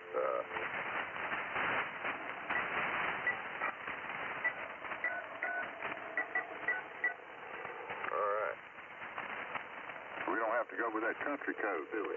I guess you didn't send a country code. I didn't dial the one. Hello there. My name is Dave, and I'm on ham radio over here stateside, United States and Tennessee. And, we just wanted to ask you, I know you're close to Guam over there in Micronesia area. And we just want to ask you if your staff, or some of the folks you talk to, is there much animosity there about Kim Jong, launching anything over your head there?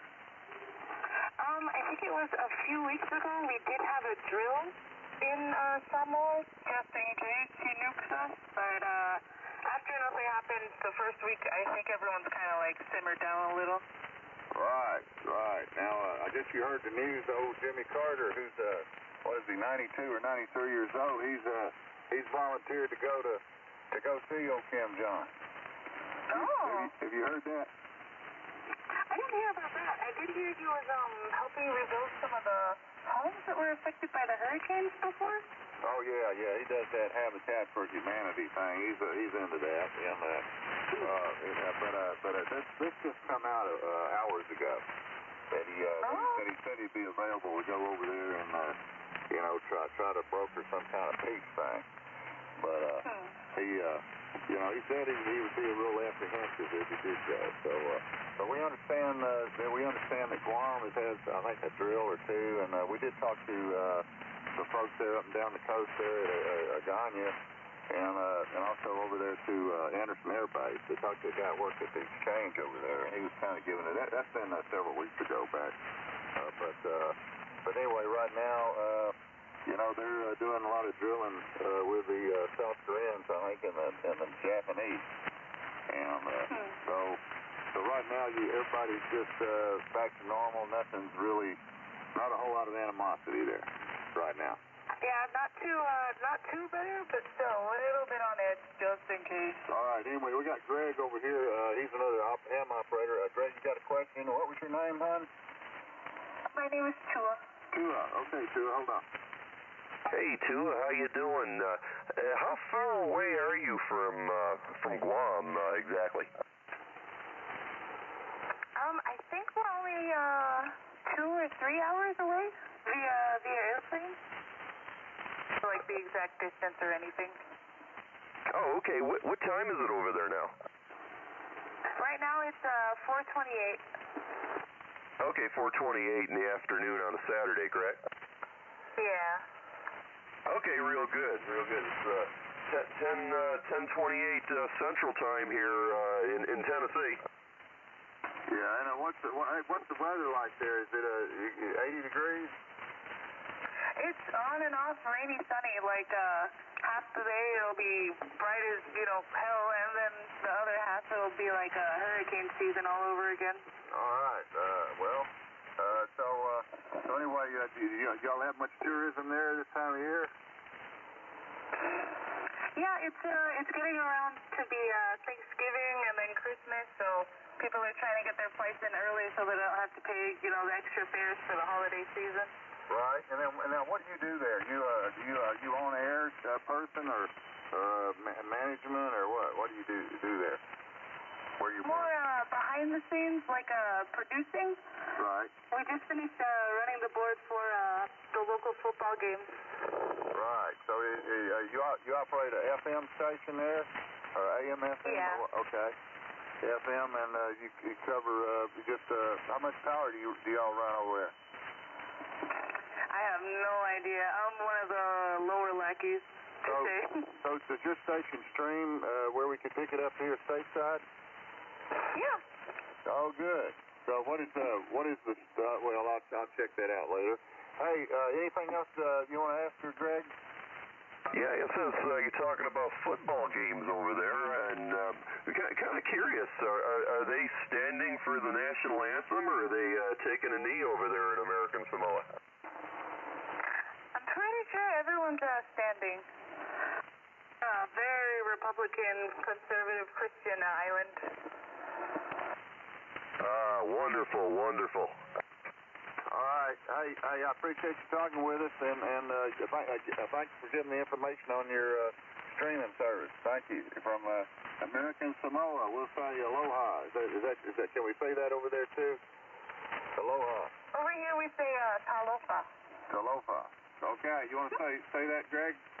Chalupa, isn't that something in a Mexican restaurant? Oh, no, that's a chalupa. Okay. All right. Anyway, thanks very much. We're, like I said, a ham operator, and we're on 3843 kilohertz with 1,000 watts here in Tennessee, and we're getting ready for the big Jack Daniel barbecue in Lynchburg. And oh, that sounds nice. Oh yeah, Jack Daniel. So anyway, thanks a lot, and we'll talk with you later. Y'all have a good weekend. Thank you. Bye-bye. All right, you too. Bye-bye. There you go, boy. She was nice. She operates local, or she works at the local FM station there in American Samoa. Go ahead. Yeah, it was a good one. Was her name Hoa or something like that? Yeah, Hoa. I think that was her name. I don't know. It went in one ear and out the other. That was a good one. I didn't really know exactly how close they were to Guam, but I knew they were somewhere in the neighborhood. Right, and to listen to it talk is just like American Samoa, a local radio station doing the local football game. That's they broadcast the local football game. She said she ran the board for the local football game. So it sounds like a small market radio station here in the U.S. Go ahead. Yeah, that's 93 KHJ. Okay, all right. Now, let's see, we got a KI4THY with WA2SFT. Anybody else wants to jump in? Let's take a break here. I'm going to give me another couple of sips and see if anybody's got a question or comment they want to call in on the phone patch, Greg. Let me give out the phone patch number and see if we got any shortwave listeners or other ham operators that might not be able to get on 3843, might have a question or comment about anything. We always like to hear feedback or bullshit or whatever here on the Captain Dave Show. 931-201-4202. 931-201-4202 is our number. 931-201-4202. Easy to remember.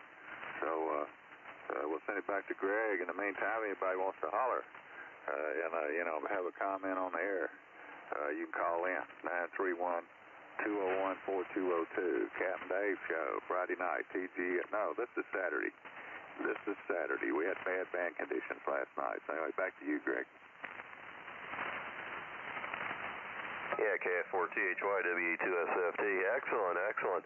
Yeah, there's quite a few numbers I had put together, but I don't know. We'll let you go run through that list there, and if you strike out, I'll ship you a few more there.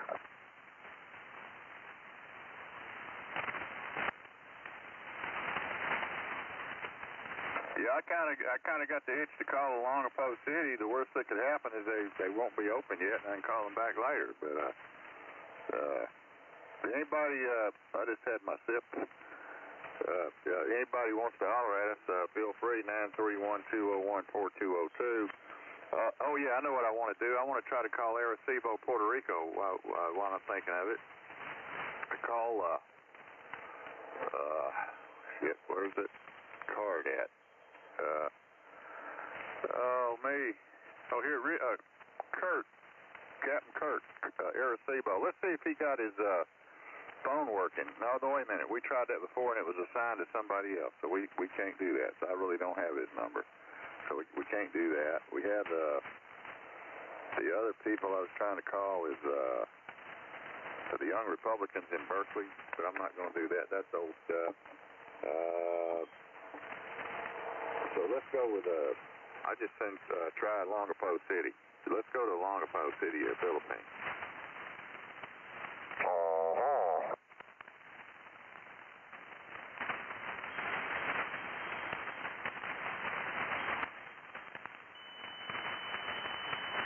Okay, the American Legion in Loco City, Philippines. So we got a lot of retired service people that stayed there.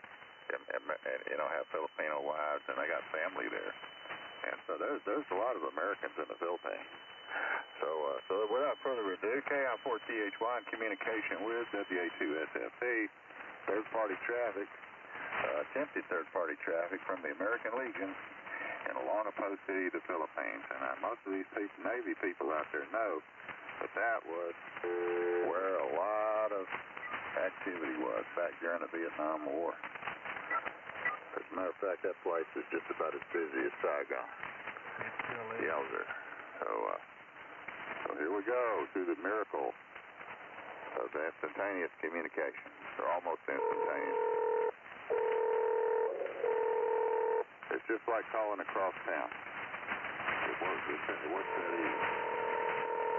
And we might be going with the underwater cable, or we might be going via satellite. We don't know. We don't care. The number you have dialed to Philippines requires 10 to 12 digits. You have dialed 8 digits. Okay, what did I do wrong here? The phone number I have here is maybe I didn't hit 011. I thought I did. Let me try it again. 1, 2, 3, 4, 5, 6, 7, 8. Okay. I didn't hit 011. I think I just hit 11. Let's try it now. Try her now.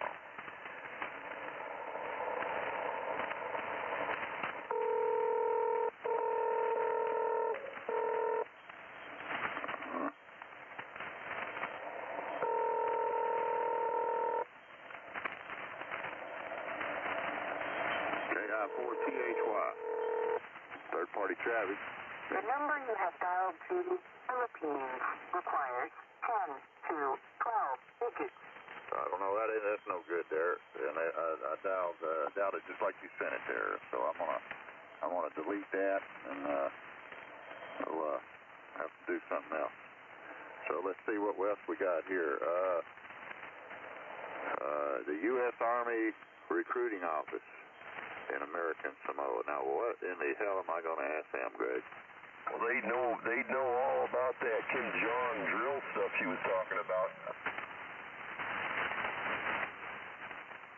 Okay, well, we'll try it.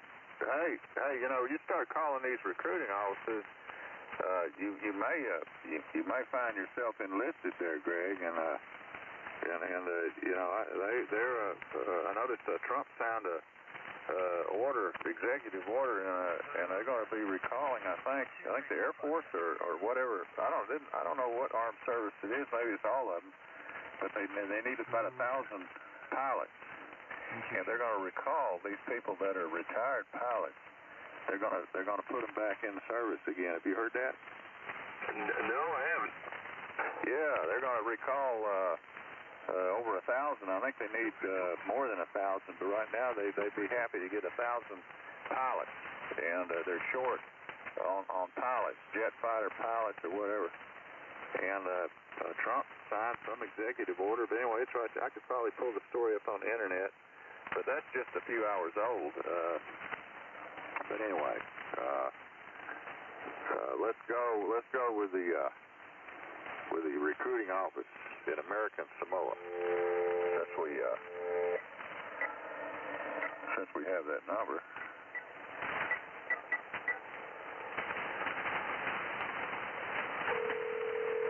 Now, what's this? Loco Tattoo Shop, American Samoa. So we're going to join the Army and get a tattoo. It's Saturday. They're closed. I don't think anybody's recruiting on Saturday. They're not going to be open. They're closed. Now the tattoo shop might be open. What are we going to ask them there? Just what the gossip is on Kim Jong Un? Oh, definitely. Maybe we'll find out what the specials are. Find out what the most popular tattoos are out there in American Samoa. KI4THY, the Captain Dave show is Saturday night instead of Friday because the band was so bad. But we got a cold front moving through, and I'm gonna have to open up the door, turn the air on here, turn the air on because it's starting to heat up. That PW1 is I'm all right. My crotch is starting to sweat. That thing's blowing hot air on my crotch right now. So let me I'll go ahead and call these people. I got to step over here and turn this air on. 684 272 4924. Now these people that have just got their ham license or maybe tuning across ham radio, you know, want to know what's going on. There's some son of a bitch over here talking to a tattoo shop in American Samoa. You know what? Well, they might even be open yet. They might be too early to be putting tattoos on people. Hello? Hello, is this that Samoa tattoo shop? Hey, can you hear me? Can you hear me okay?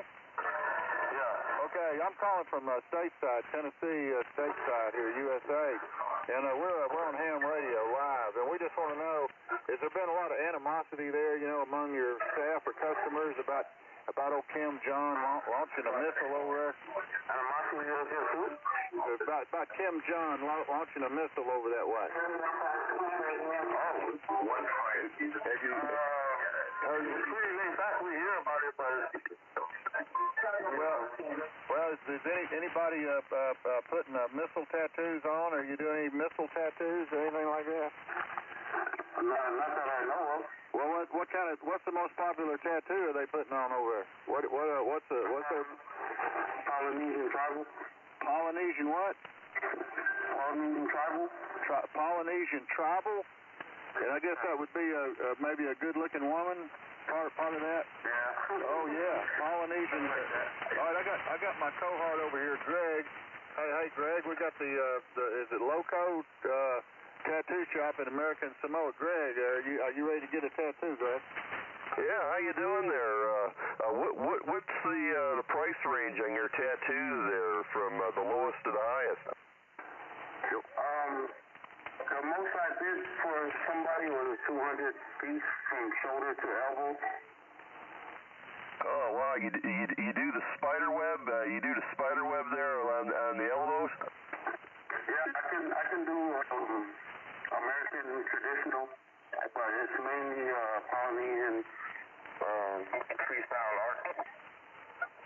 Yeah, can you do a tattoo of Kim Jong Un there with a big old pork nose like a pig and somebody gutting him? Yeah, I'm pretty sure I can. Like his facial features, like a portrait. Yeah, there you go. That's what Greg wants. How much would that cost? It depends on how big the piece is. What do you? I do sizes. Right. Yeah, Greg, wherever you want to put it on, which of the left cheeks of your butt do you want it? Well, I have it right on the chest there, right on the chest. Kim Jong Un with a pig nose snout with a U.S. Marine shoving a sawtooth knife right through his gut. How much would that cost me? Yeah. You could use his belly button as his mouth or something, I guess. Oh, no, your chest. He wants it on his chest. How much would that cost? A good chest? $300. $300. There you go. Now is that in the single color ink? That's a single color ink. Single color ink. Would you be happy with that, Greg? We might. Can you email me what it would look like before I go over there and get it? Yeah. Can you email him what it would look like? Can you give your email address? Okay, Greg. My email address is freestyle is BIGG. STYL. Yeah. Big. BIG double G. And then CSTYLE. Did you get that, Greg? BIGG.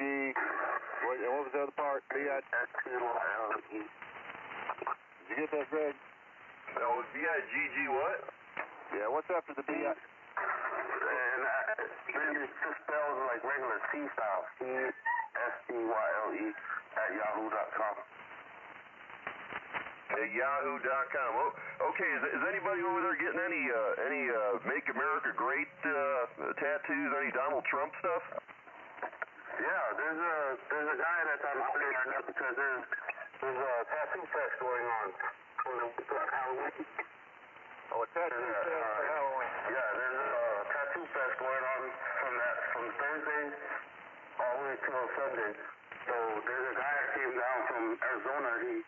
He does that style of work. Well, what about have you had anybody come in there that want to get an Obama, a Barack Hussein Obama tattoo with a Muslim turban on? Any of that? Will you do that? Yeah, it don't matter to me. Money is money, man. And I'm not really political, so. Money's money. There it is. I'm very neutral when it comes to politics. Right. Okay, sounds good. Have a good day. All right, Jay, we appreciate you talking with us, and it's the Loco Tattoo shop in American Samoa. Yeah, you pull it up. What's your name, sir? My name is David, Captain Dave. The Captain Dave Show. Yeah, I'm on the internet too. My call sign is KI4THY. KI4THY. Yeah, I'm all over the internet. Yeah, Yowzer. Okay. Can you say Yowzer? Thank you, sir. Can you say Yowzer? Yeah? Yowzer. Can you say Yowzer? Yowzer? Okay. See you. Bye-bye. Thank you. KI4THY, Captain Dave. That's another satisfied phone patch out of American Samoa, the Loco, Loco Tattoo Shop. Gotta love it. Yeah, actually, that's one of about 4 of them I found out at our tattoo shop. All right, and this is a bar. Don't drink the water, beach bar. Don't drink the water, beach bar. And then after that, we got the Icebreakers bar. So, Lord, we're in America. Hang on a minute. I gotta go turn the air on. I'm burning up. KI4THY. Be right back. WA2SFT, yeah, it seems like American Samoa is a pretty hot spot to be at. Everybody's good-natured, and they got a good sense of humor. There's all sorts of neat stuff going on over there.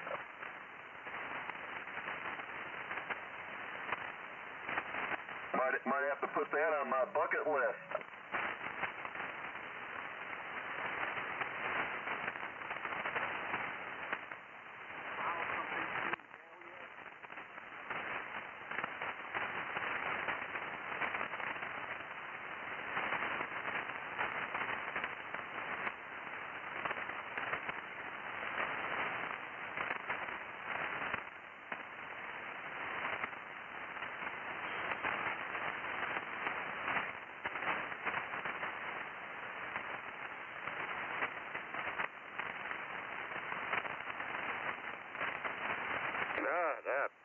Finally got it on. I had to get the temperature down to 72. Lord, but this PWT is blowing hot air, and I'm just burning up. KI4THY with WA2SFT, the Captain Dave Show, Saturday night. And I hope everybody's having a good time out there. Captain Dave is. We had such a good time on the lake yesterday, and we're kind of cut back on our drinking here tonight. We can't. Like I said, I think we've had a bottle or two about every other day this week. We just had such a good time. Out on the water and in the ham shack, everywhere. But we've just been partying here. So we got another tattoo shop in American Samoa. Hey, if anybody has any other comments, if you come on in here, give out your call sign. You know, if we're I don't want to wear out American Samoa. You know, when we can go to another country or go to another island or something, but don't want to wear our welcome out over there. But we're in. It seemed like we wound up in American Samoa over there near in the Micronesia over there. And is that Micronesia? Isn't that also the Mariana? That's the Mariana Islands, isn't it? I believe it is. Yeah, it's over there, Mariana Island. Anyway, well, we got some more people we can call, and you can give me a good laundry list here. So, and I'm kind of tired of a lot of the news anyway, and let's just kick back and see what their specialty drinks are and everything. And so let's go on down here to let's see, Don't Drink the Water Beach Bar. Let's go to them next. Anybody have any other comments, any other suggestions? Or if you like the show tonight, you can give us a call right here on 3843 or on our phone patch. We got our phone patch opened up, 931-201-4202. But we'll take a pause here a few seconds, and then we'll continue. Yowza.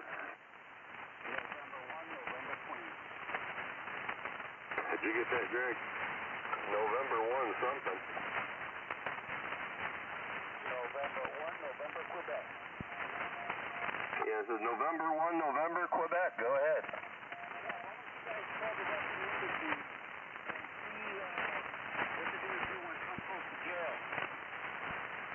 Yeah, I think Captain Dave already did call the Russian embassy over there in Honolulu. And what was the synopsis on that one, Captain Dave? Well, they were closed. That one, they were. No, wait a minute. That was the Chinese. I mean, the Japanese was closed. Let's see, the Russian embassy. I took it off of here. It was the wrong number. Yeah, you copy that? Yeah, the only two we were able to contact was the Spanish and the Japanese. Were you able to contact Puerto Rico? No, you weren't able to contact Puerto Rico today. I don't. Like I said, the number for Captain Kirk has been assigned to somebody else, but I did ask them some questions. You know, they might be able to tell us something. I don't care if I call them. You know, she either talks or she doesn't. So I don't know how to get a hold of Kurt if he's got a different phone number. You did hear that Google has got those balloons. They are launching those balloons so they'll have internet service. You heard about that, didn't you, Greg? Yeah, I saw something briefly about that.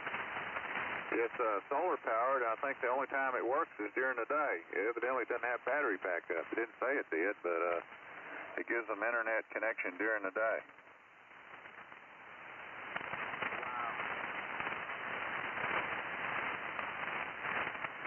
Why don't call the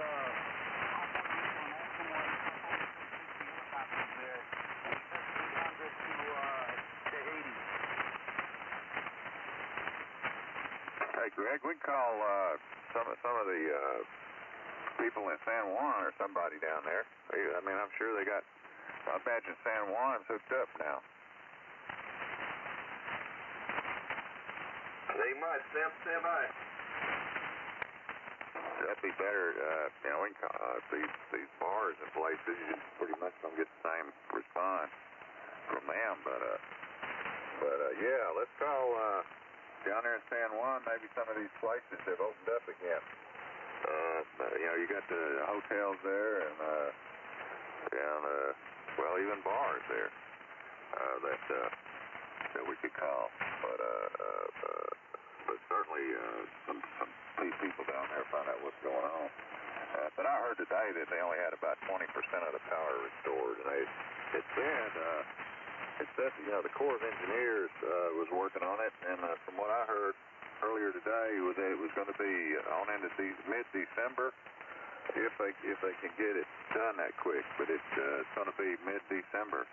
In other words, they're pushing for power by Christmas is what I took it to say. Go ahead. Yeah, I got the number for Frenchies. Let me, if you don't have that available, let me ship that off to you.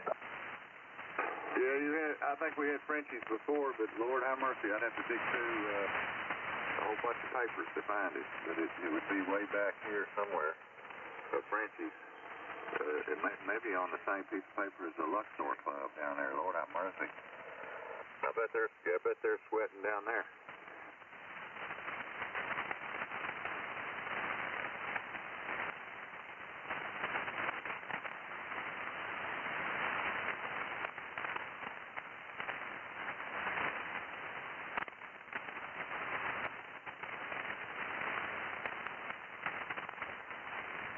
So I just found a tiki bar.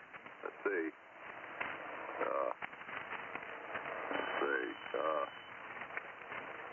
There's the douche club bar, the douche bar. Let's see. There's Singapore. Hell, I don't know. We've called a lot of places. There's Manila. More Philippines. Lord have mercy. Did we call Dirty Nellies in Victoria, Australia? Man. Good God almighty, look at all these places. Lord have mercy. Lordy. I need to get on the internet sometime, get on my Vonage and look at all the numbers. Let's see. All right. There's another number for the Russian embassy. That's the one in New York, I guess. And I'm damn sure they're not there. Anyway, let's see if you got us anything yet. So I'm still looking through my notes.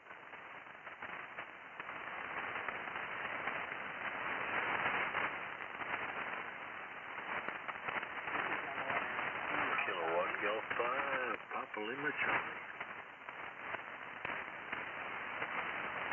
Lima Golf Charlie, come on.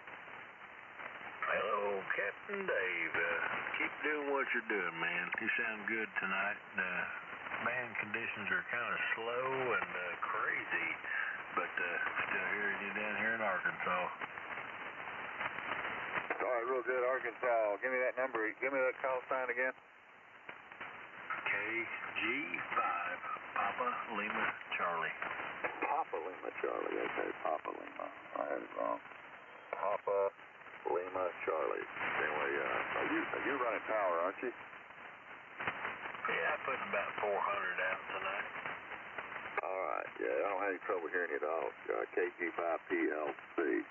Yeah, the band is a lot of static, and maybe it's settled down a little bit, but we're just having a good time here tonight. Not much going on. Just had a real busy week this week. Been out doing a lot of outdoor projects, and of course the big project would be sailing the lake. So we've enjoyed the tail end of Indian summer here in Tennessee. Go ahead. Boy, oh boy, ain't nothing wrong with that. Boy, sounds like you're having fun. Just working on cars this weekend and getting projects done around the house. So seems like you're having more fun than me. Anyway, good to hear you out there, Captain Dave. And this is KG5 PLC, and we'll be clear, and we're listening. All right, Greg. What do we? Here's Frenchies. Now these three numbers here, they're all going to Puerto Rico. 787 area code. Yeah, Deja Vu and Choke. Is that how you say that? Choke, Chakotay, and Frenchies. Yep, Chakotay, WA2S50. Okay, I want to write these three down because the cell phone keeps flicking off here on me. So let me write these down real quick. KI4THY. Anyway, appreciate KG5PLC hollering at us in Arkansas. He's booming in here tonight, and everybody else is listening. But next Friday night, if we can get on here, it should be an interesting show about the rally. The rally that's going to be taking place over here in Shelbyville, Tennessee, and I'm sure by next Friday, you'll be hearing more about it on your media all over the place. It's Shelbyville, Tennessee, where some of the same people that's up in Charlottesville, Virginia, are going to be in Shelby and Murfreesboro, Tennessee, and we'll be reading up more about what's going on. Try to line up a few people, talk to. If we can't, we'll just talk to the same old stuff. You know, surrounding surrounding businesses, convenience markets, motels, or whatever. And okay, we got all that ready. So let's go. I got all the numbers ready here. Let me turn this off. And so we're going to go, let's go to our first phone number in Puerto Rico. We're going to Frenchies. Now, what kind of, is this just a bar in a hotel, Greg, or what? I think they're all titty bars. Oh, that's good. Titty bars. All right. Well, let's head on down. Let's see if maybe they got generators or power. Yeah. All right. KI4THY in communication with WA2SFT. We're going down to, all three of these in San Juan there, Greg? I believe they're in San Juan. Okay, we're going to San Juan, Puerto Rico. and I see the phone service is back up for the titty bars down there. So anybody grab whatever you're going to drink and gather around your radio and shut the door. Put your earphones on. Don't let your wife hear it or let your kids hear it. And this is rated R. Could be rated R. I don't know. But anyway, we got our third-party traffic going here. Frenchies. Going to Frenchies first. Frenchies. San Juan, Puerto Rico. That's Puerto Rico. Puerto Rico.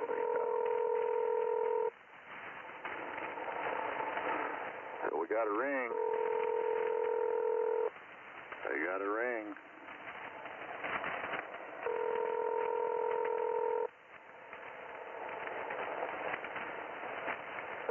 Starting to look like they're closed up there, or they don't have phone service.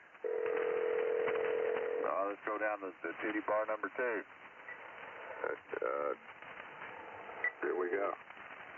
Do we need to announce that third party again? That's third party traffic coming your way. KI4THY with WA2SFT. And bringing a little what do you call it? A little cheer into ham radio. That one's got a fast busy signal. Let's try it again.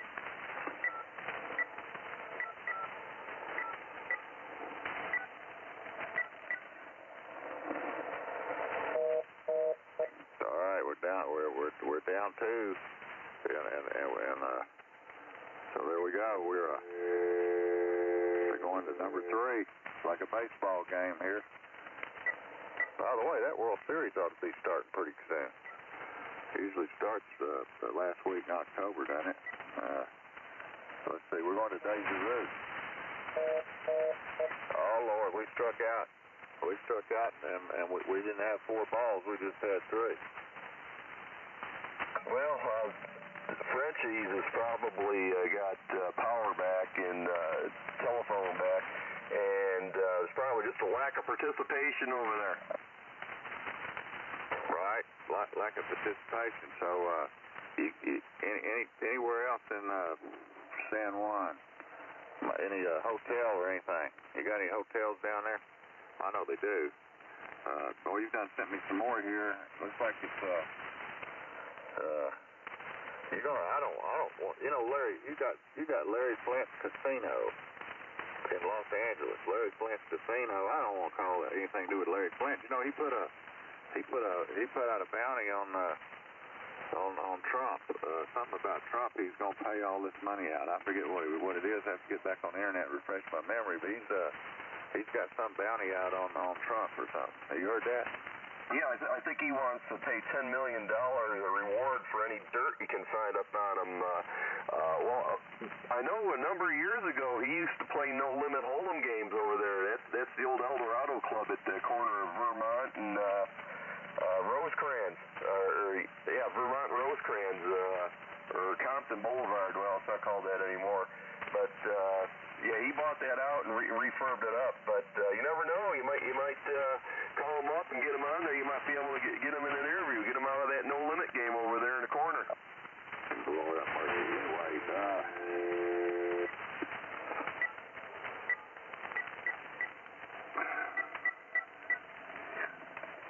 I'll call this number that was Kurt.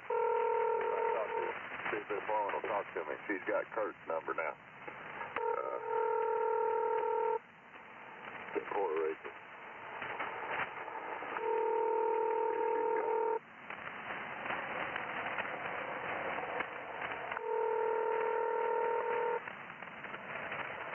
She might not be able to talk. Hello? Quit ringing. Please leave your message for... I got a voicemail anyway. Okay. All right. Anybody else wants to holler? If you got a question or comment, you want to call in. Greg, let's give out the phone numbers here again. See if anybody, you never know, somebody may want to call in, holler at Old Cap Dave, or holler at everybody. Might be some people out there listening in on their shortwave radio that might have a question or comment about Captain Dave. And They might want to talk to the cabin boy over here. I don't know. But anyway, we got, of course, if you can't get on, if you're listening to a shortwave radio with single sideband capacity, or you don't have an antenna for 75 meters, we give you the opportunity to call in.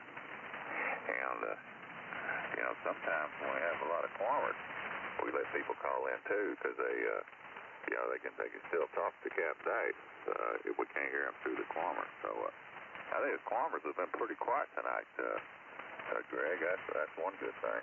It's been one of the quietest shows we've had. I think because I probably don't know we're on. But anyway, 931-201-4202 is our number. 931-201-4202 is Captain Dave's phone patch number. And if you'd like to call in a comment or question or just whatever, we'll be glad to hear from you. We'll put you on live on the Captain Dave Show, KI4THY. And if in the absence of nobody calling in, we'll go to our next phone call here. Greg, so where are we going to go? We're going to go out to Los Angeles, or we're going to go over to American Samoa? Samoa might be a fun one. All right, let's back up here and let's go to the don't drink the water beach in American Samoa right now. Okay, 4633-5297.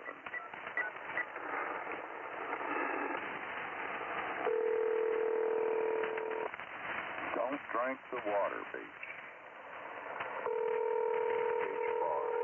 Beach bar.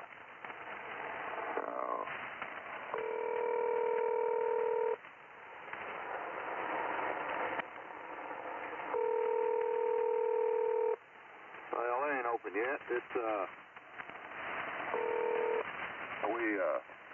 still early out there, isn't it? Let's go to this next one. Let's try the Hyatt place in San Juan, Puerto Rico. Let's try to see if we get a caller there, and I'll put on the third-party deal here in a minute. There we go. Thank you for calling Hyatt Place, San Juan, Bayamon. For directions, touch 1. All right, looks like KI4THY in communication with During your meeting space. WA2SFT, third-party traffic. Reservations, touch 3. For questions about your bill or a copy of your hotel invoice, touch 4. To speak with a hotel representative, touch 0. All right. You're being transferred to the operator. Online. All right. Hyatt Place. I'm sorry, no one is available to take your call. That mailbox is full and cannot accept any new messages. Please try again at another time. All right. It looks like they may be booked up there, but we can't get through. But we did. Looks like their voicemail's working fine there, Greg. Go ahead. KI4THY. Oh, that was the Hyatt. Yeah, that was the Hyatt Place San Juan. Of course, I hit 0 for a representative, and they said their mailbox was full. Yeah, hold on, I got another one. Send her on. I know somebody down there is getting something. Now, the only other, you sent the numbers from American Samoa, the local FM radio station there, and I wonder if any of the radio stations down there are operating. I'm sure they are. You can probably get a list of them. And talk to one of the personnel at one of the radio stations there. All right, here's, let's see, you just sent the airport hotel down there in the airport hotel near San Juan. So let's try that. Let's try the airport hotel next. KI4THY in communication with WA2SFT, third-party traffic coming out of San Juan, Puerto Rico, the hotel, airport, the airport hotel, 9787791. All right. Got a fast, busy signal on the airport hotel. I'll try it one more time. 7791600.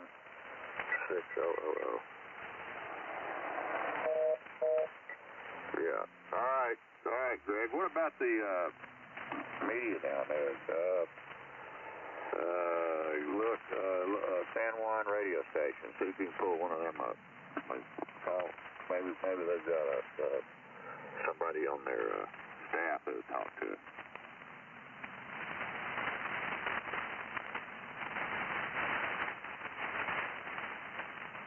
And while you do that, I gotta go outside the ham shack, take care of business. I'll be right back.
Well, if you could talk to the mayor of San Juan, boy, she'd give you an earful.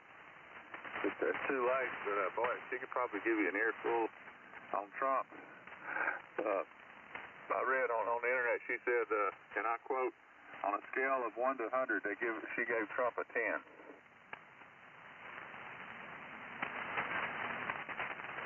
Yeah, when you send 50 helicopters to Puerto Rico and then you send 300 to Haiti.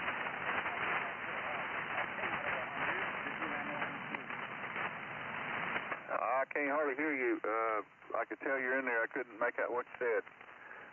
KI4THY. Maybe Greg heard you.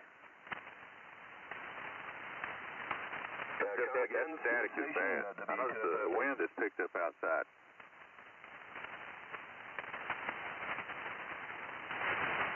All right, here's one. You ready, Greg? Go ahead.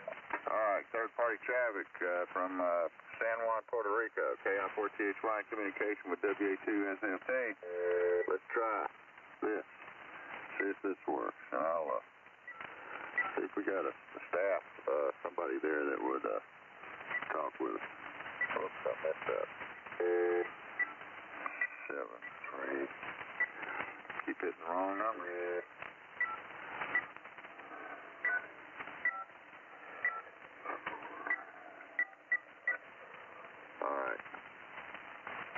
Mensaje 3.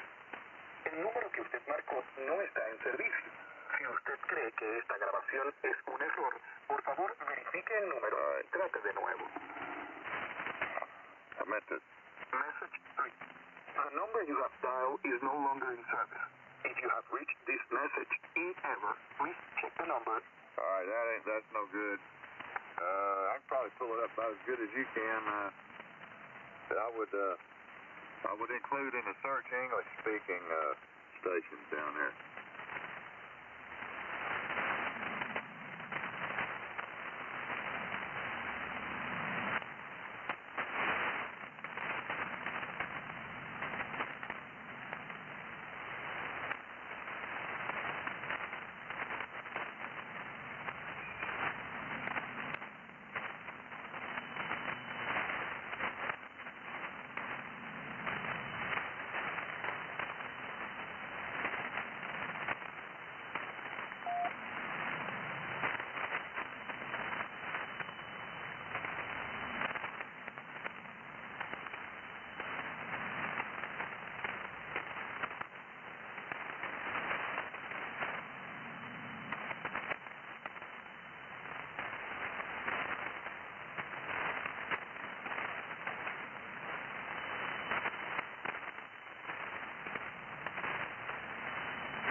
Yeah, the only ones I can come up with, I'm on radio locator, and the ones I'm coming up with, they're, of course, the majority of them Spanish, but then it says talk or variety, religious, you know, and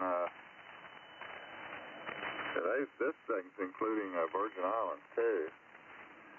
But there's a bunch of them down there. Lord have mercy. Lord. I don't know. I really don't think they would have much more to say than what you probably have already heard on the media. You know, they only got 20% of power restored to the island, and most of the people still don't have phone service. At least we're not able to get through. And let's see what you come up with here. All right, let's try this one. See if we can get through on this one.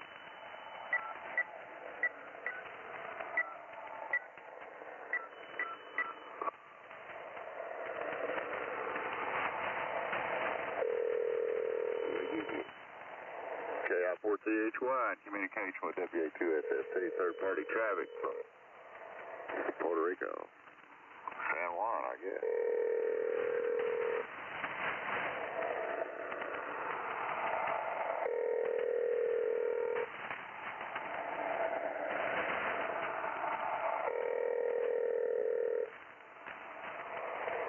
Is that WK? WK. San Juan News.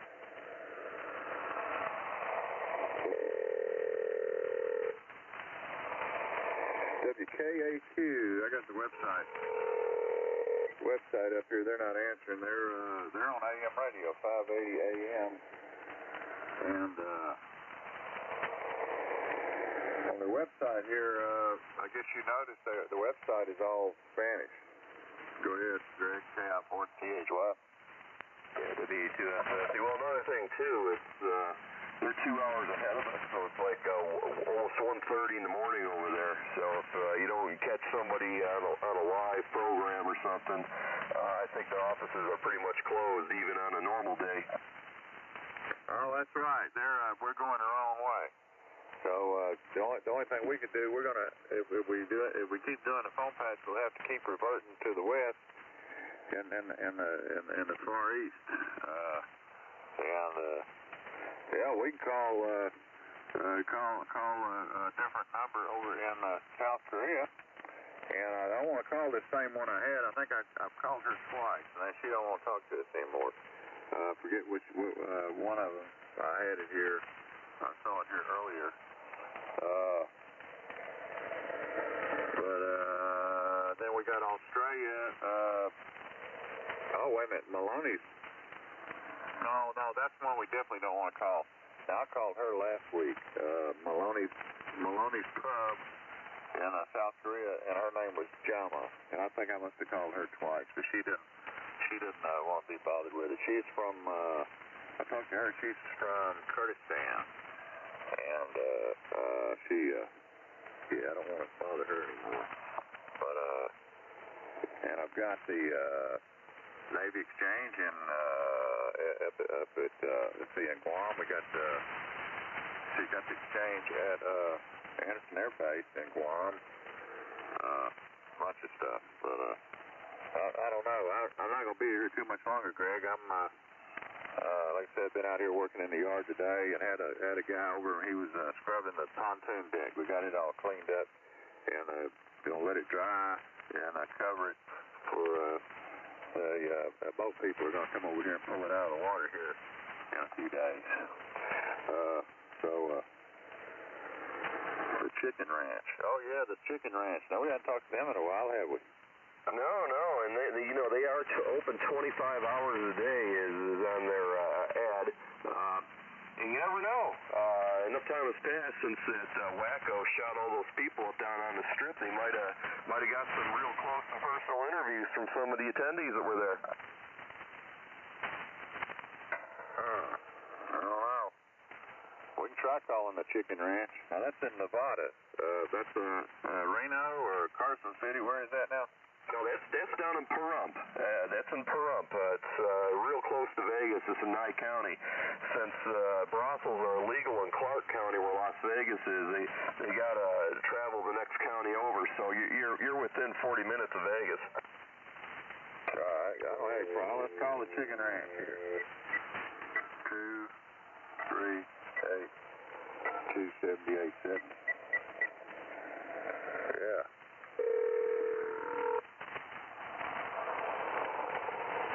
Well, it's still early there. People, I guess they line up.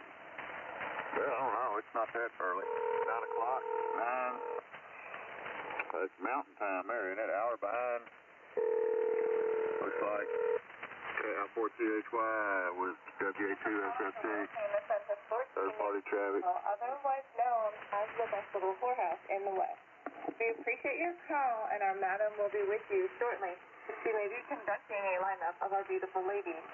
Please visit our website at www.chickenranchbrothel.com to see which ladies are in the house this week. Enjoy our new video section and check out our menu.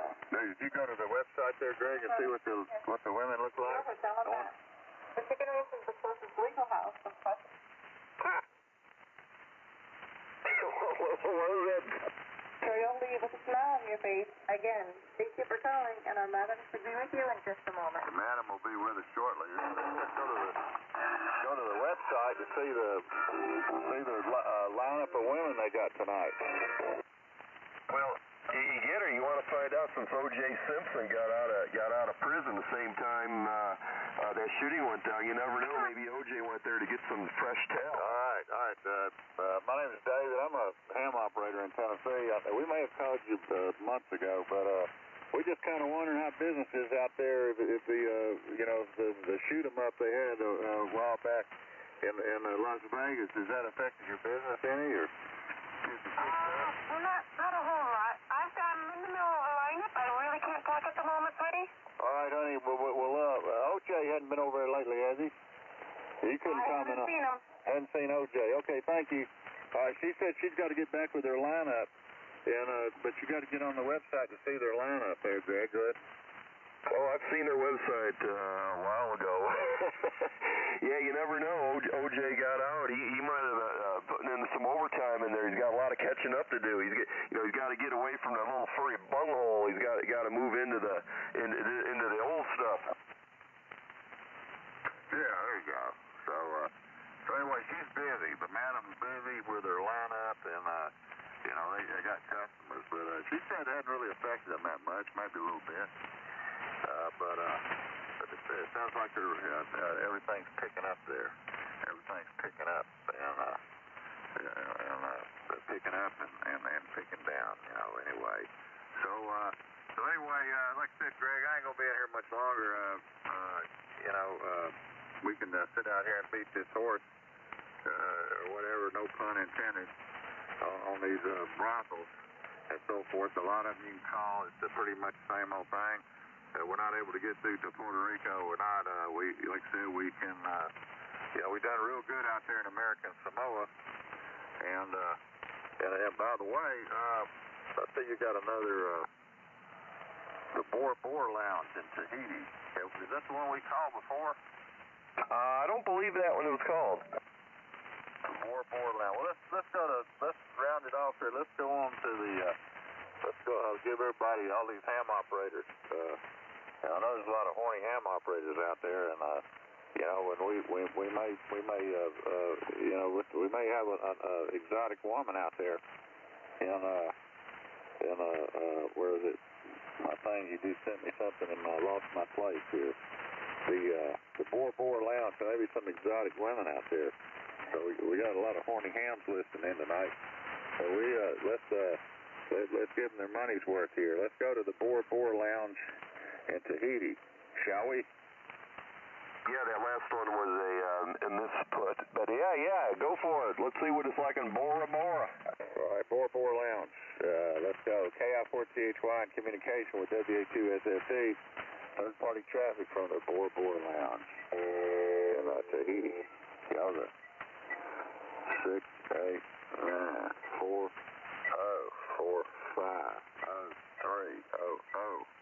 What a lot of numbers. What a lot of numbers.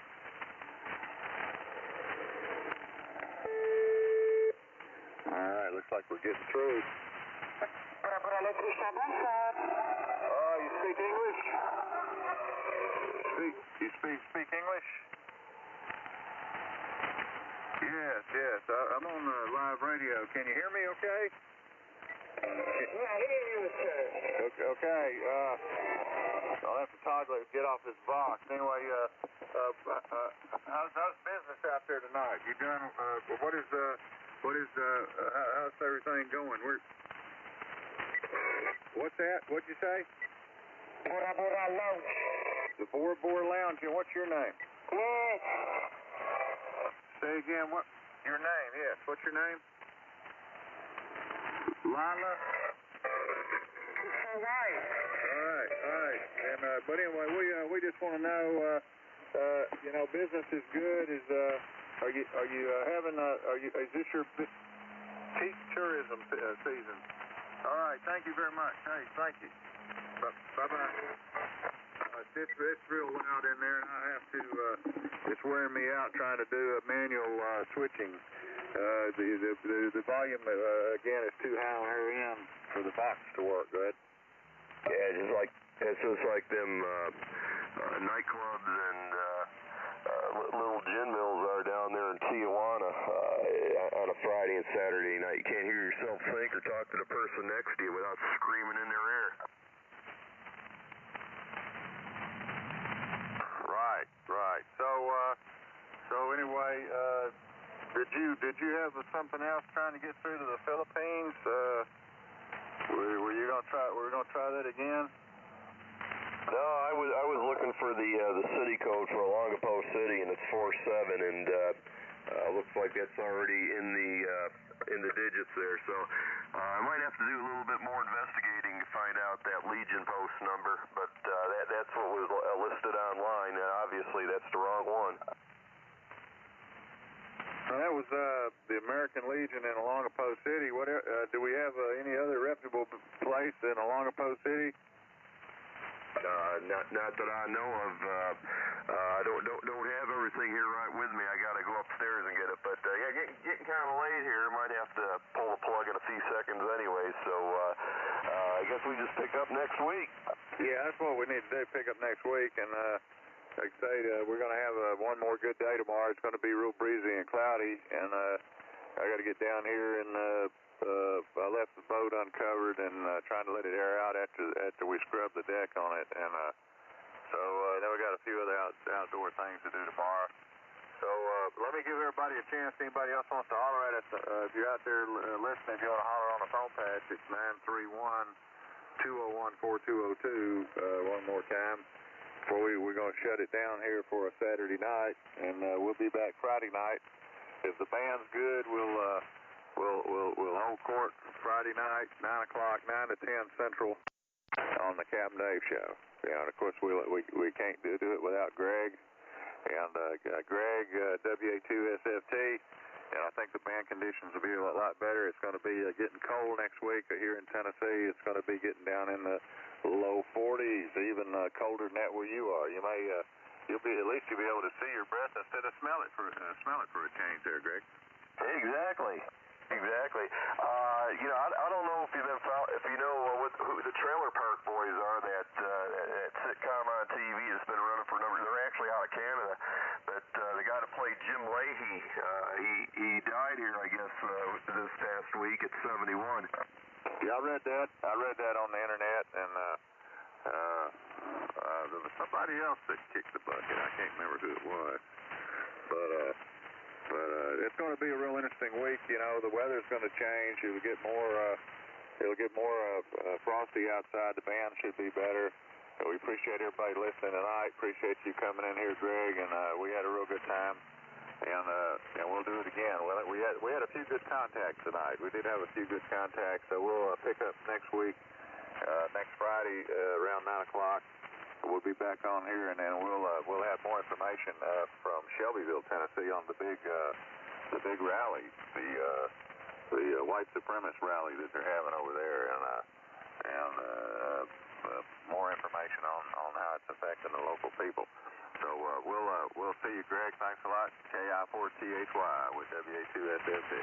Well, something else too bad you couldn't get a hold of that Frederica Wilson, that woman down there in Florida that I guess she's in the 24th District of Florida, that talking all that trash about Trump with all the cowboy hats. You know, she's the Imelda Marcos of hats. You know, she looks like a used car salesman. What do you think? Oh, the one that was going off on Trump about the phone call with the fallen serviceman? Yeah, and she says she's a rock star? Yeah, I didn't really read into that. I watched some of the reports on Fox News on Kelly's